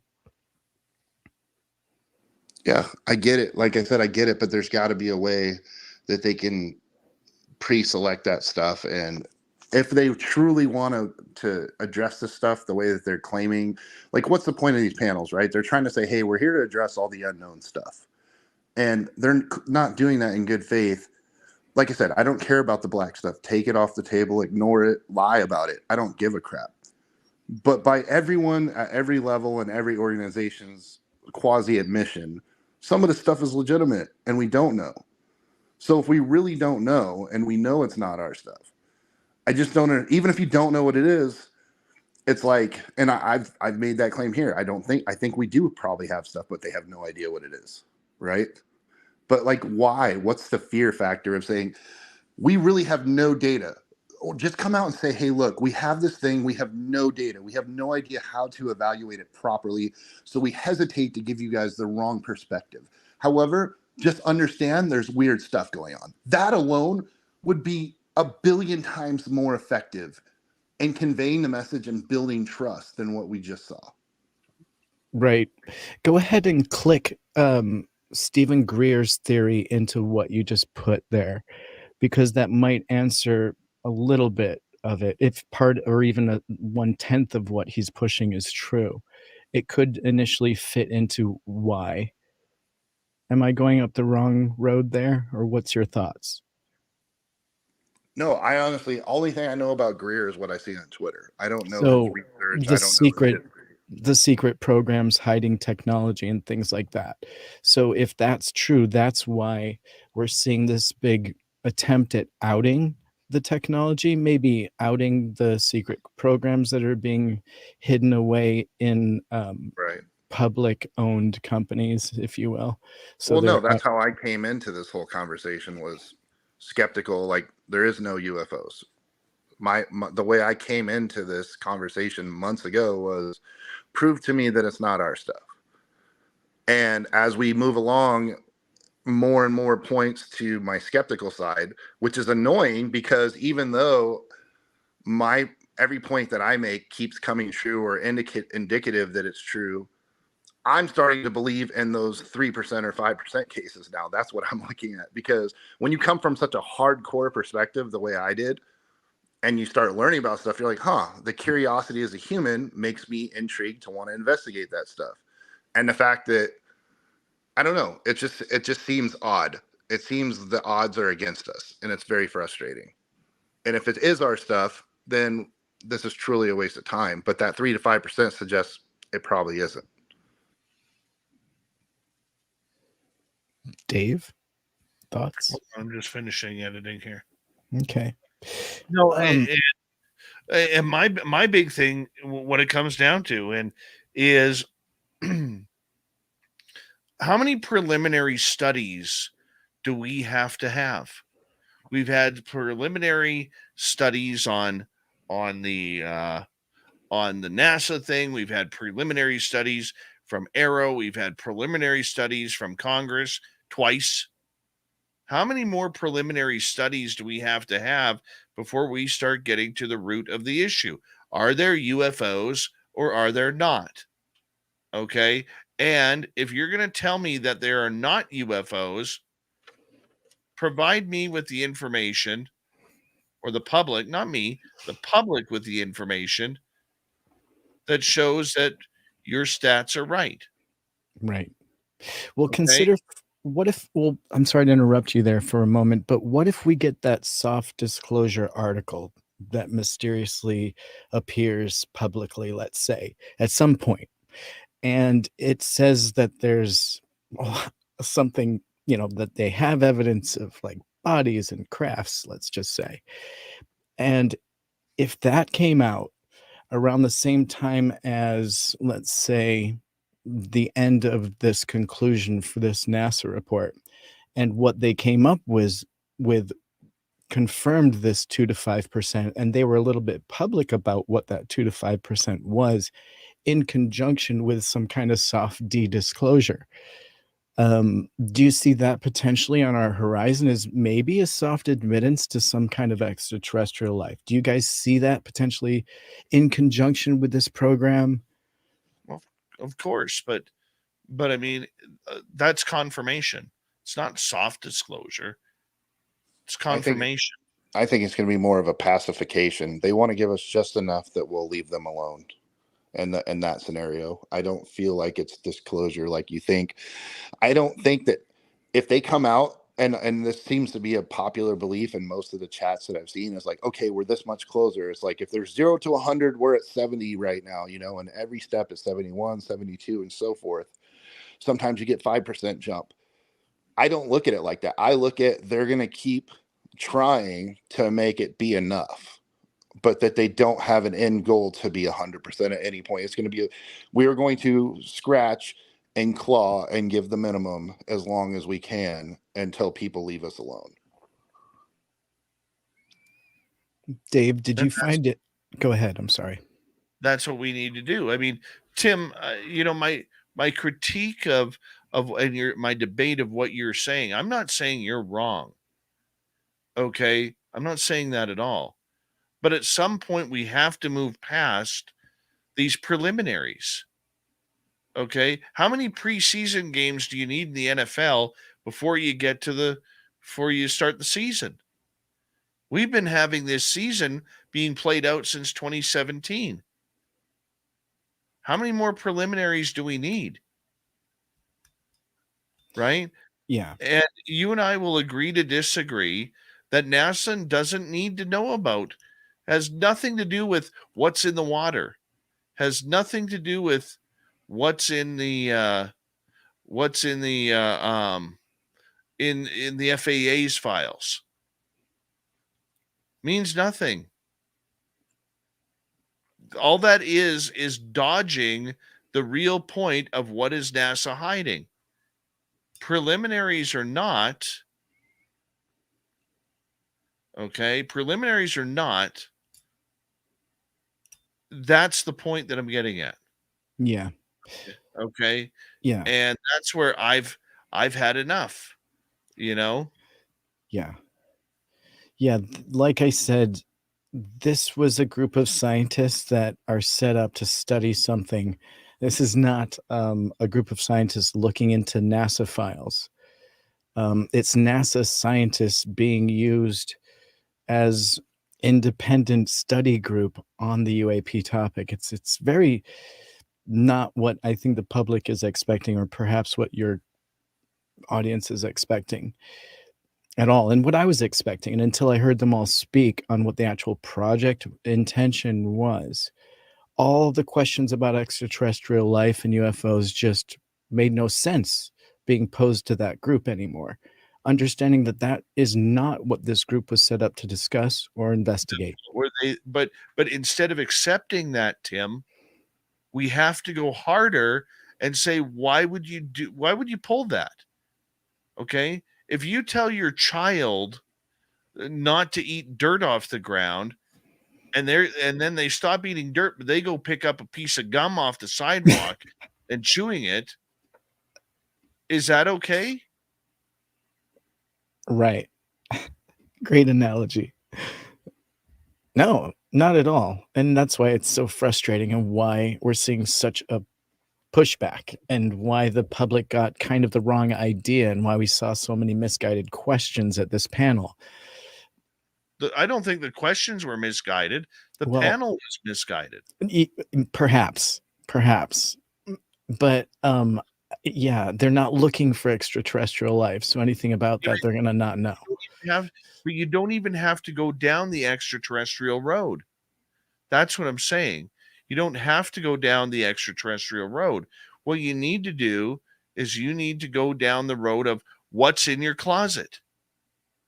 That would be an interesting study and investigate. There's Rob. Look at this at guy. that chin hair. Hey, what's up, guys? What's up, fellas? Zoom in on that chin hair for a second. Oh, that is stylish.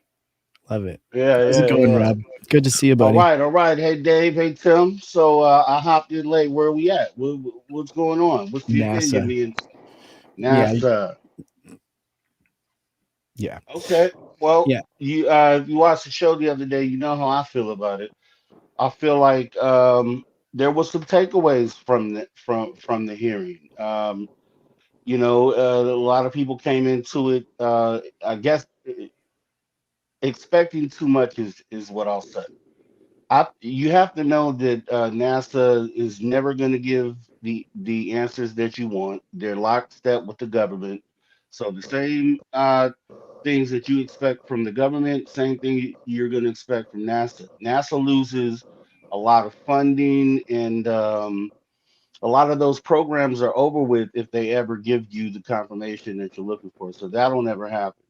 However, there were some good things to take away from the hearing. Like I stated on the show, they had people who aren't necessarily tied into the topic uh, were able to see that they gave 4 hours, with serious conversation about the topic. So I think that, in the very least, is going to open eyes for people who aren't necessarily into the topic to say, hey, wait, they're taking this kind of seriously. And then maybe they come in, and then that's how we can get. Maybe.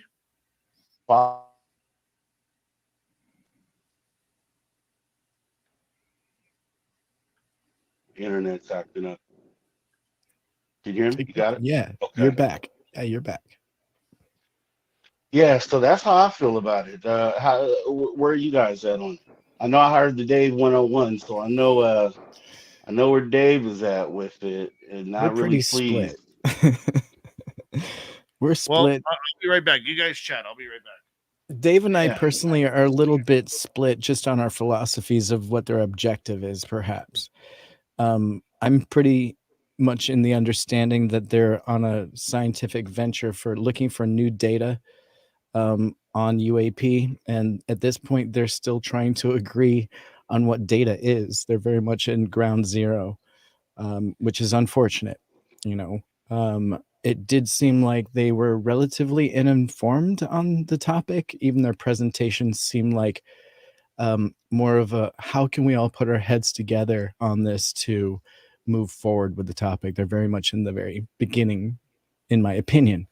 But what do you think? I'm interested because I know you've been really close on this topic. So I'm interested to see if you're kind of behind it or not so excited.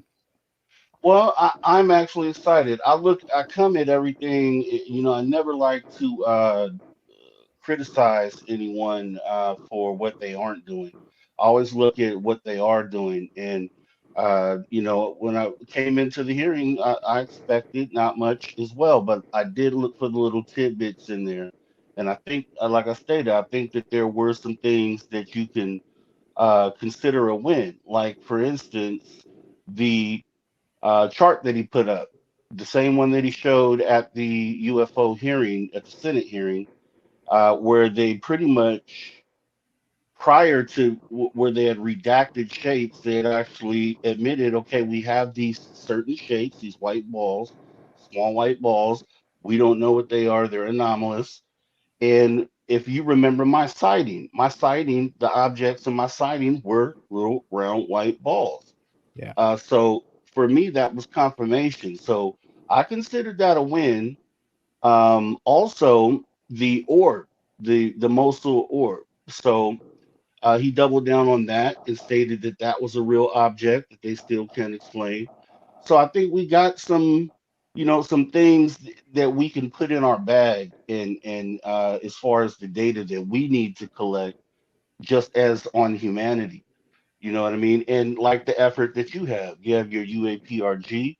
So you're down here with us, Ground Roots Research.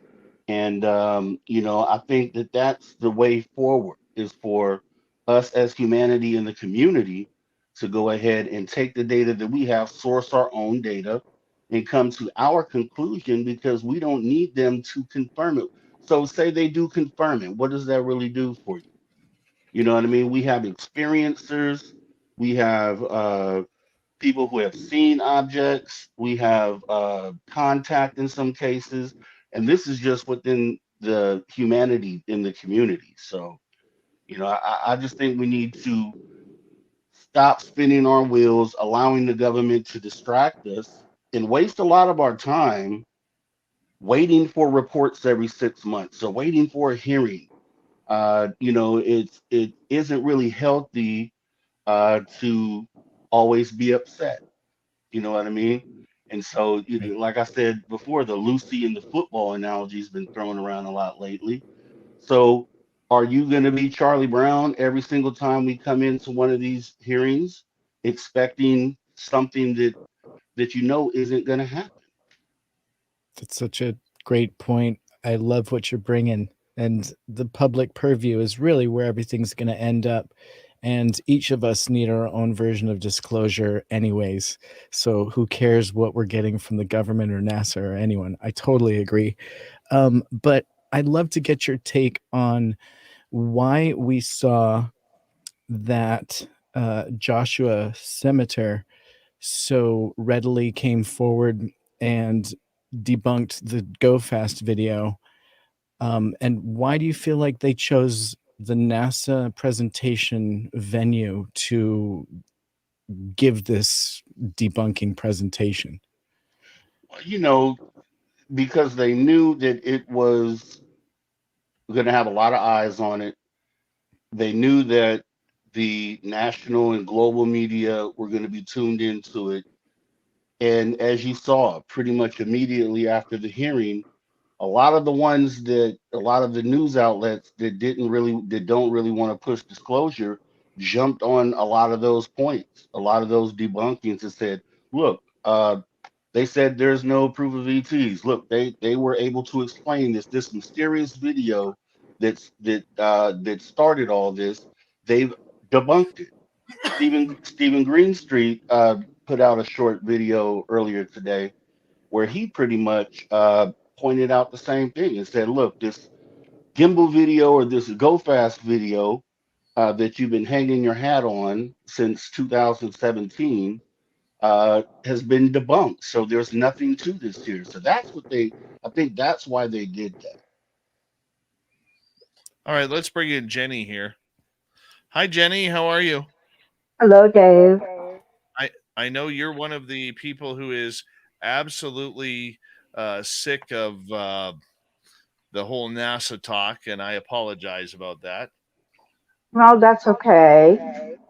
I'll start out with I was pissed off at the beginning, kind of, when they started about all the vitriol they were receiving. And I thought, well, if you were getting all of that before, why didn't you guys sit down and think about this as to why all this stuff was happening? Maybe it's because you've promised us disclosure, or at least the government has. How many times now? And what did we get from it? Nothing. Maybe they should have sat down and figured that out, that what people in America and Canada and really, really want is some truth. But we didn't get it. And on top of that, we sat through this whole thing, and they were supposed to start asking questions, and the next thing you know, they were asking them 3 at a time. And these people that they were talking with didn't have any idea, anything about, they didn't know anything about the topic. They're still trying to figure out how to get their feet on the ground and get this started. And you can't tell me that they didn't have enough access to enough very intelligent, educated people. They could have even called Science Bob. He could have given them an insight as to the knowledge and the truth that they needed to start with. They didn't have to start at ground zero because obviously none of them had a clue. So that's kind of what upset me about the whole thing, and not even to mention people have known that all the money that's got funneled into NASA, forever, for years and years and years, and they continue to do it. And I haven't seen any rockets go up lately. Where's the money going? What are they doing? What have they been doing? They have no idea on this topic. So that's kind of how I feel about it, and I'm kind of sick of NASA, as Dave has figured out. That's kind of how I'm thinking about this whole thing. And I think that's a strong comment of how many people are feeling right now. Hi, Ozzy Ange. How are you? How's Vegas? We missed you. Yeah, I think it was almost insulting to people in the UFO community how they were just treated them. This was an insult to anyone that had any knowledge at all about UFOs and aliens and have been studying this the number of years we have. Now, I'm 71 and had finally had my first experience, and I know what I saw. I have no doubts in my mind. Now, And I'm old. apparently, you have had one hell of an incredible Sasquatch sighting. Tell me about it. Yes. Well, I was very young. I was 4 years old. And I was one of those very precocious 4-year-olds. I wasn't afraid of anything. I'd take off and go for walks all by myself. And I was looking for my mom the one day. I'd taken a nap. My dad was out working in the barn. And I went out there and I said, "Where's mom?" And he says, "I don't know. I think she went to the store." And I'm thinking, well, she would have taken me with her. So I'm thinking, well, it's blueberry picking time. I bet she's back picking blueberries and huckleberries. So I decided to take a walk. And I go for my walk. And of course, my dog's with me. And so we're out there and then getting up through the woods. And I knew where I got. And I got to the huckleberry place and everything. But then I was eating huckleberries. And then I thought, well, she's not here. And I got turned around and, have that tall grass and everything. And I lost my bearings. And so I sat down and eventually started crying. And I heard some rustling in the bushes. And I thought, oh, maybe that's them. Maybe they were farther down the hill. So I started calling Mom. And the dog stood up and he's there and he's looking at me and he's looking up behind me and I'm hearing the noise. And all of a sudden I'm feeling something's behind me and I turn around and there's this big hairy thing. And I'm looking at him, he's looking at me, and he puts his hand down to me. And I put my hand down. And he took hold of my arm and lifted me up. And he's holding on to me. And the dog's looking, and I'm looking. And he just starts walking with me. No. And I could see that for then I was up high enough that I could see and have my bearings. I knew we were heading back towards the path and back towards home. So I wasn't really afraid. And he walked me home and got to where the bottom of the hill where we used to go up the hill with the tractor and back to the barn. And he stopped there and he put me down on the ground.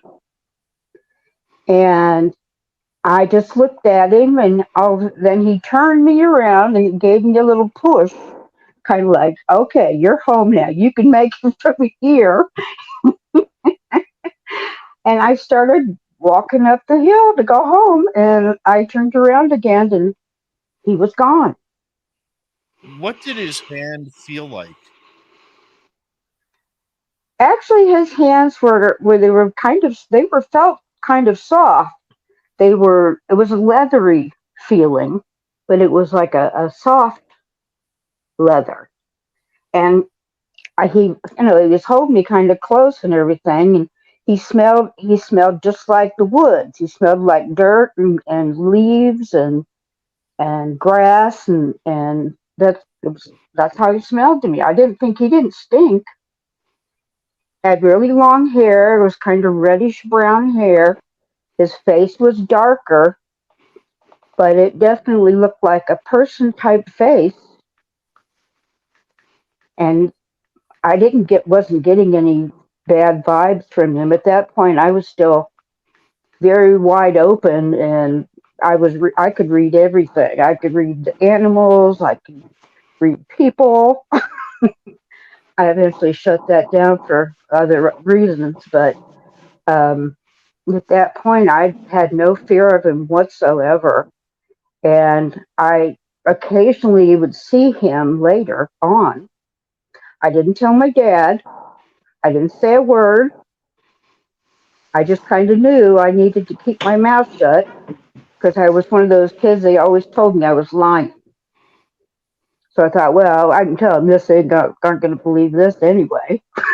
So I didn't say a word.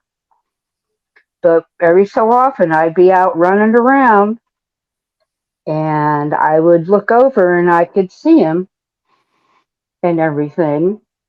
And if I would go to walk towards him, he'd take off. So I knew he was kind of keeping an eye on me. But I never really saw him up close again. I would see him always off in the distance. It was like he wanted me to know he was there, but I wasn't to go be in contact. So that was my Bigfoot episode, and I saw him for a long time. Wow. Till I left home. I would see him because I had my horses then too, and I'd take off through the woods and he'd pop up. That's amazing. So that was my Bigfoot. You're so lucky.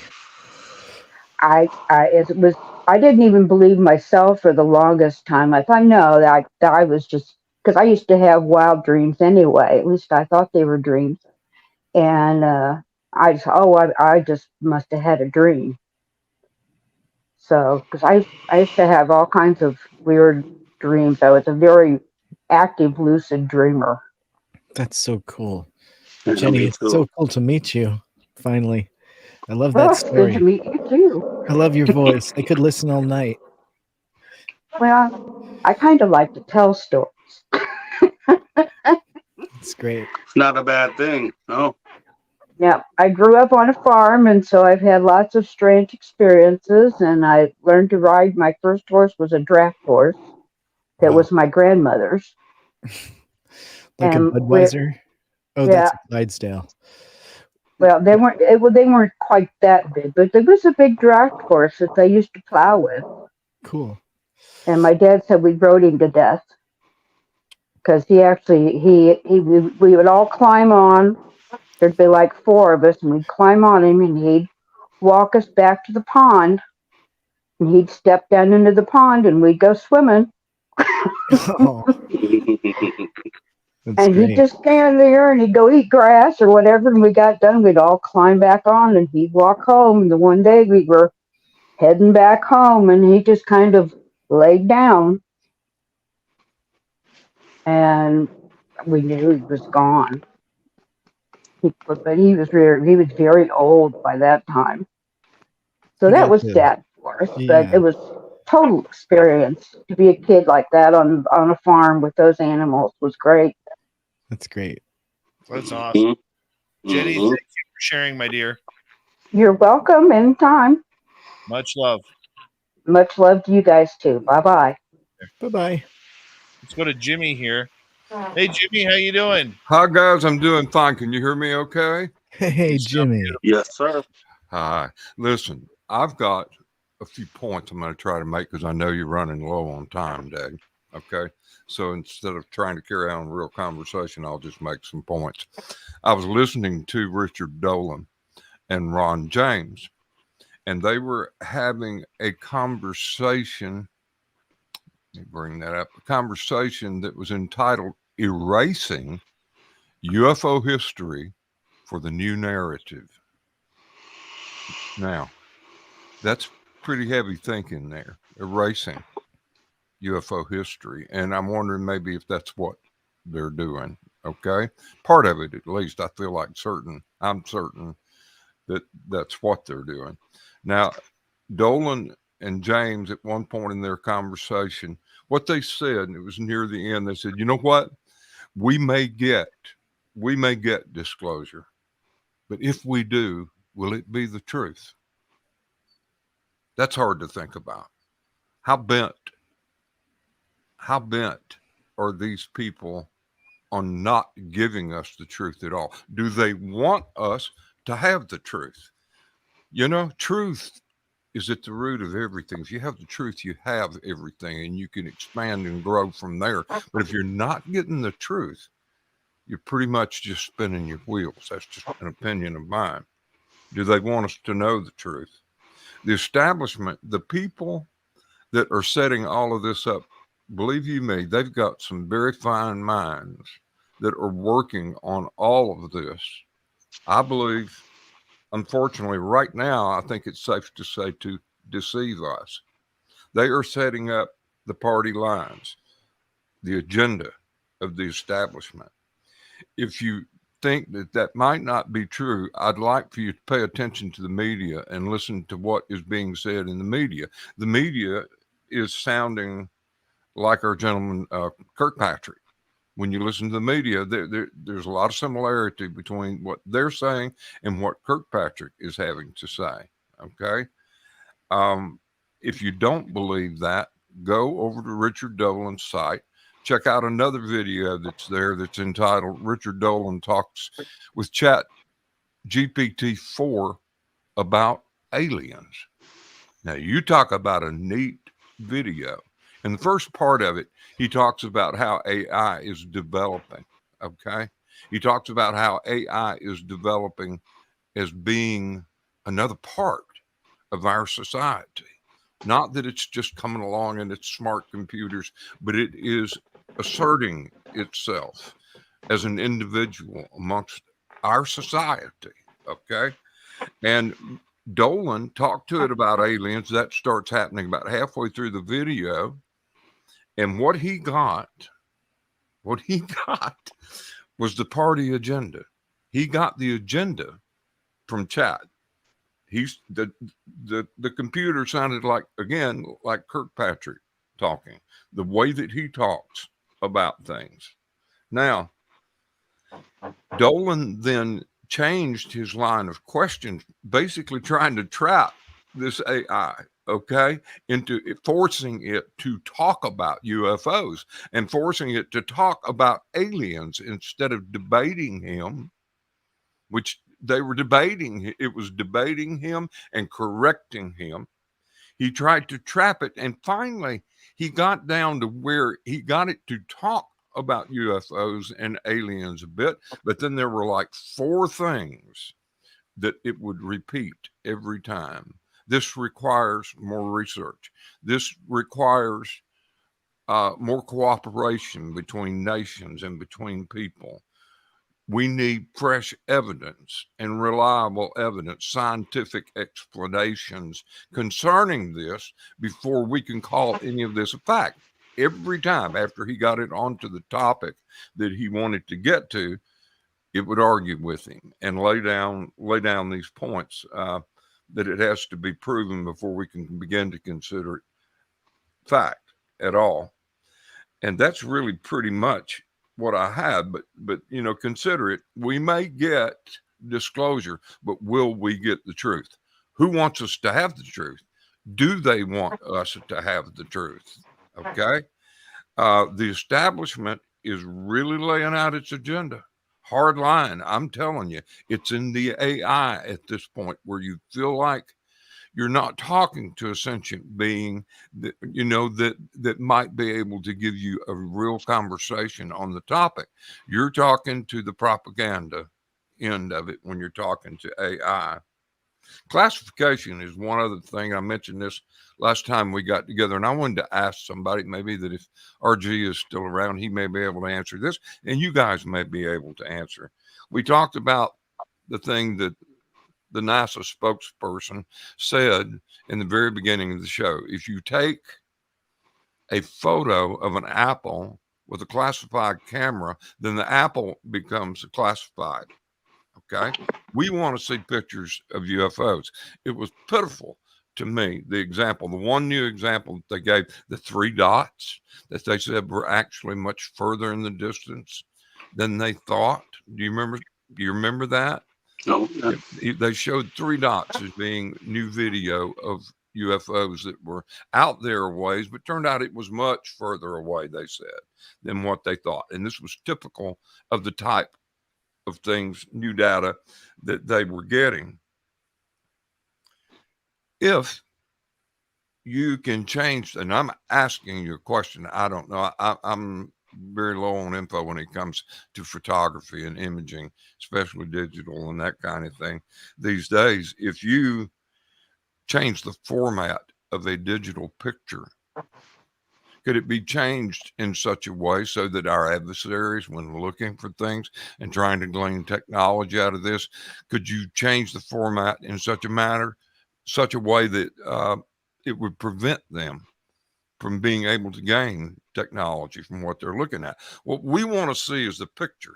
Yeah, we want to know that it's real evidence, but we want to see the picture.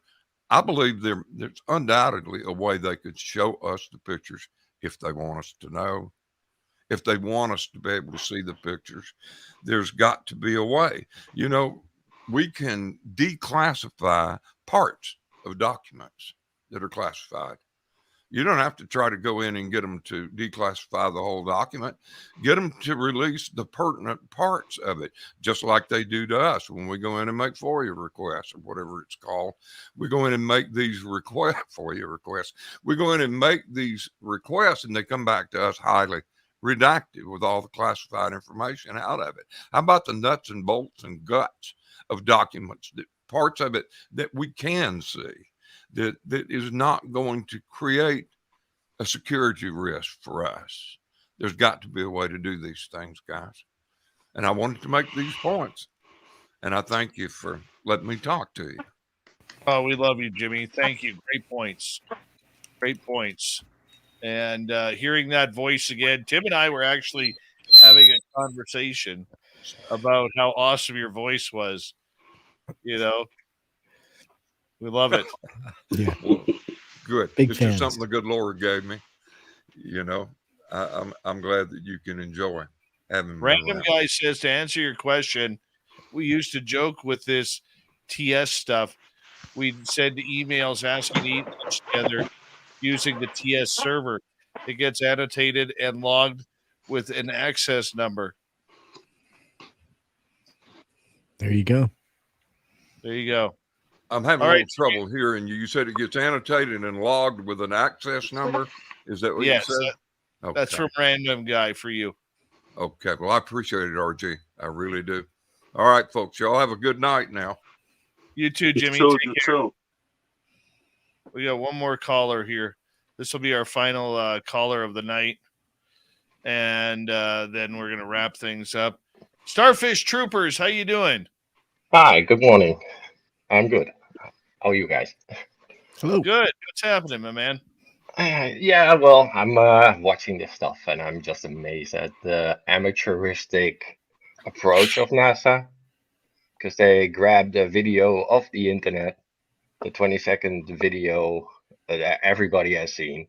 They did not ask Kirkpatrick for the full video or backup data or anything extra in data. They really chose to pick that one because it's a Mick West video. You could easily do a little bit of a Mick West on it, right? But if you have the full video, let's say the thing does speed off 20 seconds later, or it does speed off into space 20 seconds later, right? Or we do see some anomalous stuff. But all we got is that little clip that is very indescriptive, right? So it's nitpicking. They are nitpicking stuff from the internet. They don't get the full data, the real data. I don't know. This is very, very disappointing to see that NASA takes this approach again. You're so This right. is what they have been doing for 70 years. It's nothing new. Yeah, you're so right. Why didn't we get to see some of the 3 to 5% of the videos that show something that they can't figure out? Yeah, where's the 23-minute video? Yeah. Yeah, where's the gimbal video with the added pilots confirming what they saw and what they, reported?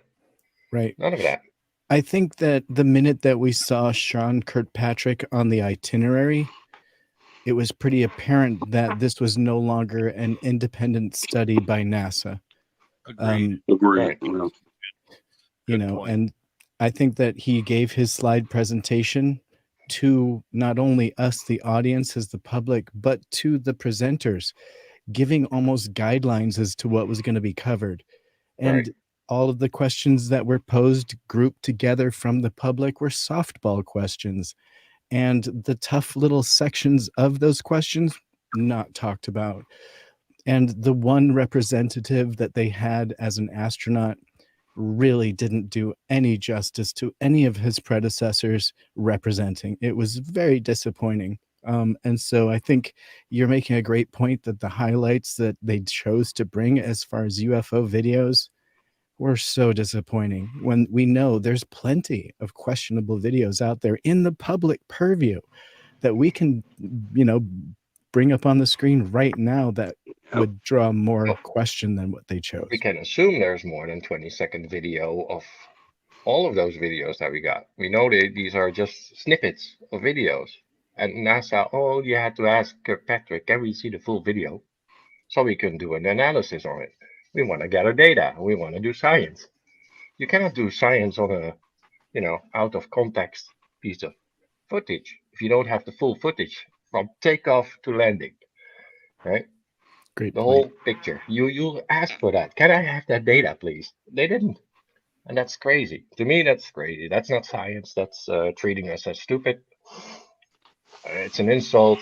And then the stigma, right? Who's responsible for the stigma for the last 70 years? Who's been a large part of that towards us, right? Who's going to say sorry? We treated you like dirt, shit, useless. Come on. Yeah. I really hope that in the future somebody else is going to stand up and say, okay, we don't need you, government or institutions. Maybe SpaceX should do this. They show NASA how to fucking build rockets for cheap, right? Good point.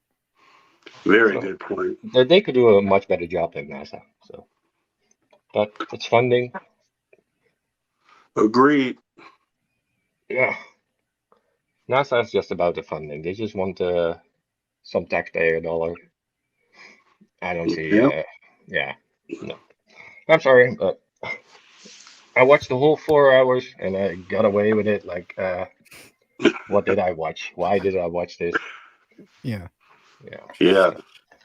I applaud anybody that made it all the way through that without nodding off. I initially did. I'll admit that. I definitely nodded off. I wasn't ready for such a boring presentation, but I caught it all in rewatch and took my notes then. But yeah, not a lot of info. That's pretty Yeah, I bad. watched the Dolan thing as well, and I do agree with their points. Like, yeah, what could we expect from NASA? Well, exactly this. So yeah. Yeah. Starfish Troopers, thanks for coming on. Thanks for the Appreciate invite. you, Starfish. Thank you. Thank you. Right Mr. on. Rob G, do you have any final thoughts for us, my friend? I gotta see What? that chin hair again. Bring that camera down. That is gorgeous. Absolutely gorgeous. Tim, I want one of those. Yeah, me too. I'm gonna have to grow mine out. Mine's boring. Mm-hmm. Yeah, no, I just appreciate being able to sit up here and talk to Dave Scott. I admire how you run your program here, and I'm soaking up game from you, Dave. I'm watching what you're doing, man, and I'm gonna implement some of that stuff into my show, man. We have to talk offline. We do. Anytime, my friend. Anytime. And you guys got some good things going on there. I love your logo of the shovel handle. I appreciate it. Yeah, I did. I designed that myself, man. That's awesome. Yeah. Social dig. Any help, dude. You just get a hold of me, and I'll in the private chat here. I'll send you my phone number. Okay. Excellent. And a shout out to Mateo as well, who I know is your Mr. partner. Mateo. Oh yeah, my guy Mateo, always. And I know he's gonna see this on rewatch. If not, I'm gonna make him watch it. Show him that I was on SOR with Dave Scott and my guy Tim Senor right here, Mr. UAPRG, the guy with boots on the ground collecting data on behalf of humanity. And he's already said, or at least told me, that he's willing to release that information to the public and have it vetted. Beautiful thing. That's what we need. Is it okay if I plug the dig? Please. Guys, please come over and check us out. We have some wonderful content over at the Social Dig. I'm in here in the chat with you guys each and every night. We put on a good show over there. Would love to have some subscribers. We're kind of low at the moment. I think we're at 67 subscribers, so I really would appreciate if you guys could go on over there, hit that subscribe button. I promise you will not be disappointed. Yeah, we have fun over there. All the time. Yeah. Great topics. I love your format. You only got that great programming, and you only got 67 subscribers. 67. Thing is that I was for the type of narrative that we push. It's all about humanity, and I wanted it to be organic growth. And I appreciate you reaching out and inviting me onto the show. I didn't want to ask to come on the show because I wanted it to be organic, but I see there's a lot of like-minded people in this chat. And, I think that they would enjoy the topics that we cover. It's a nice yin to the yang when it comes to the social dig, and then tune in right after that to Spaced Out Radio. So, yeah. Yeah, All right, I hang out there whenever I can, too. I all the time. Yeah. I have put your channel at the top of our page here.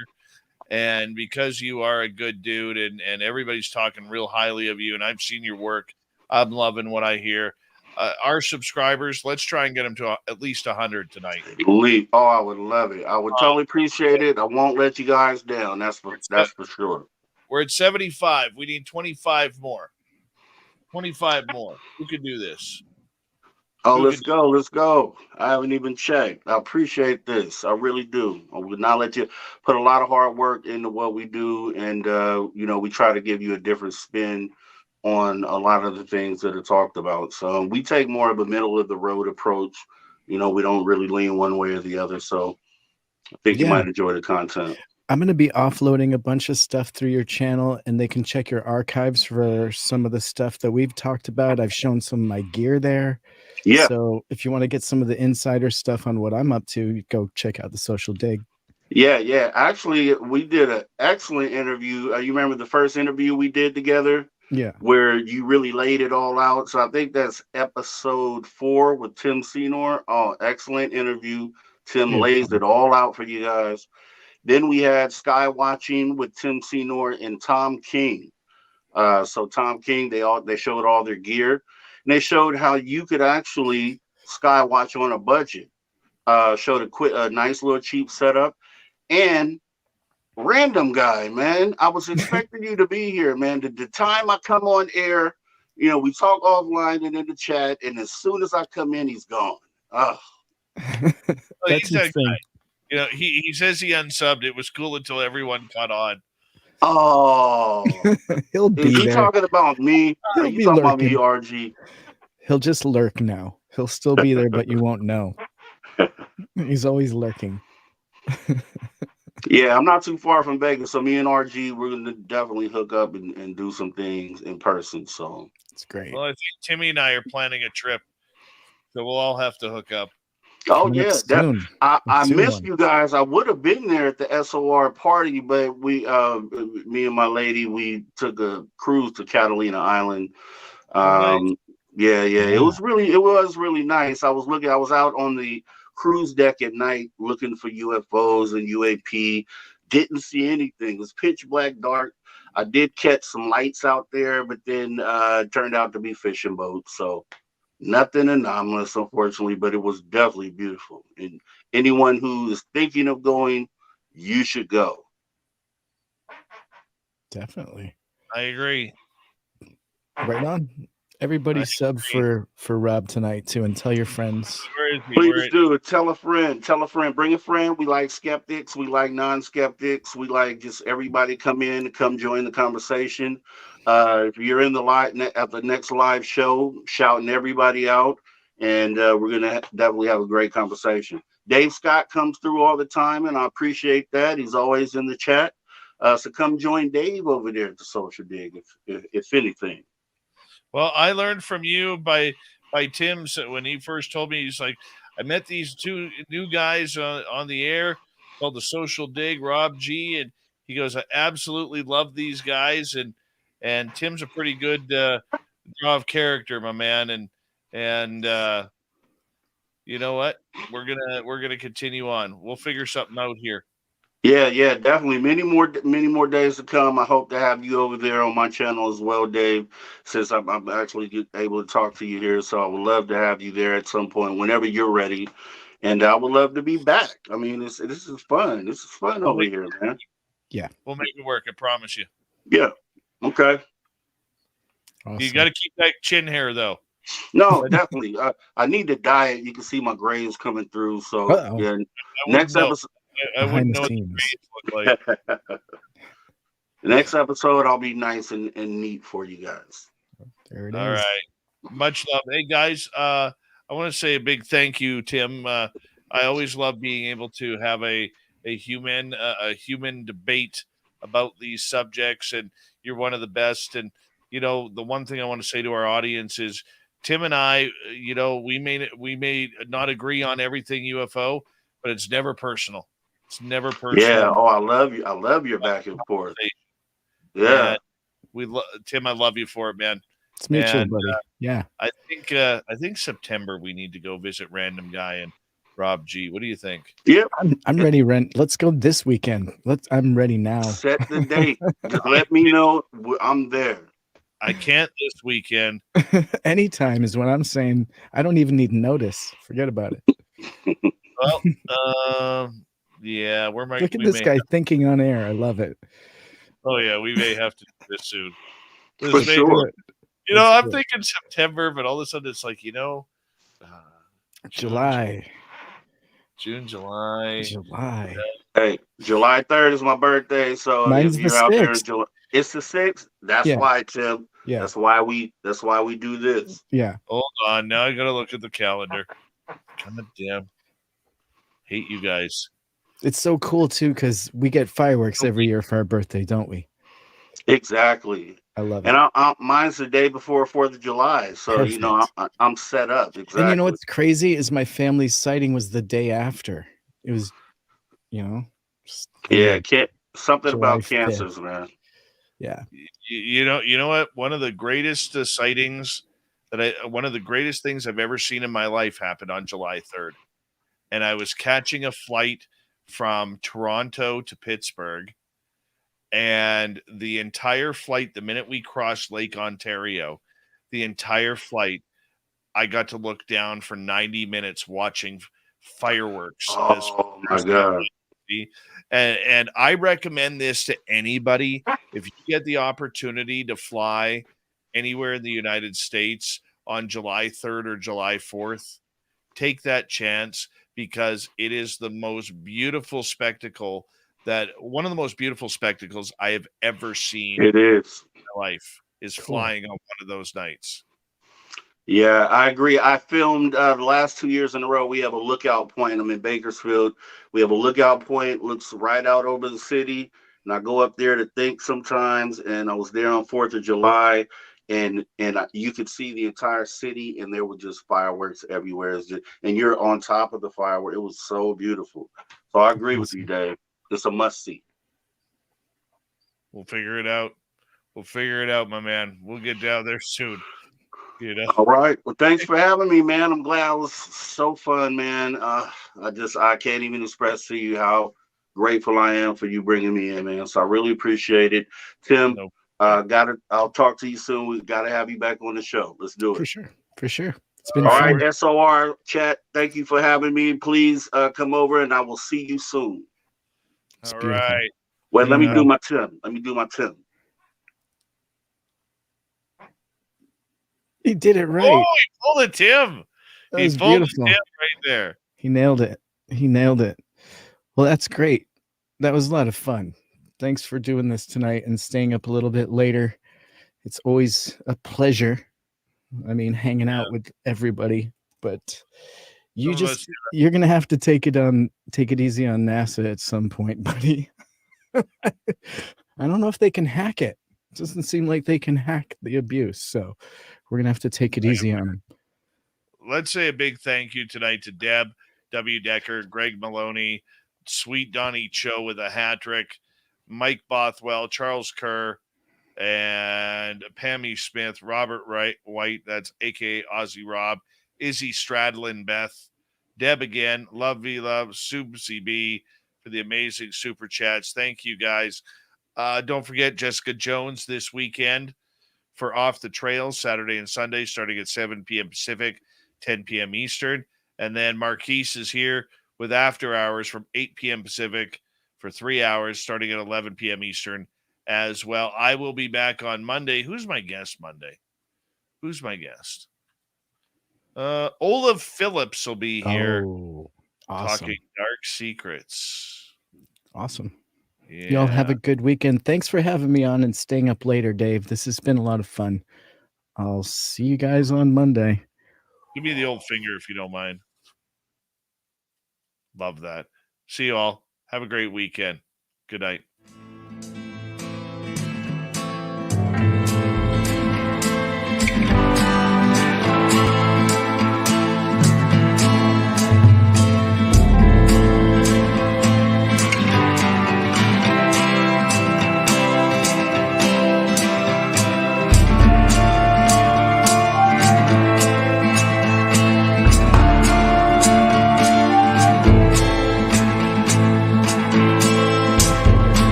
Stay healthy, my friend. You too.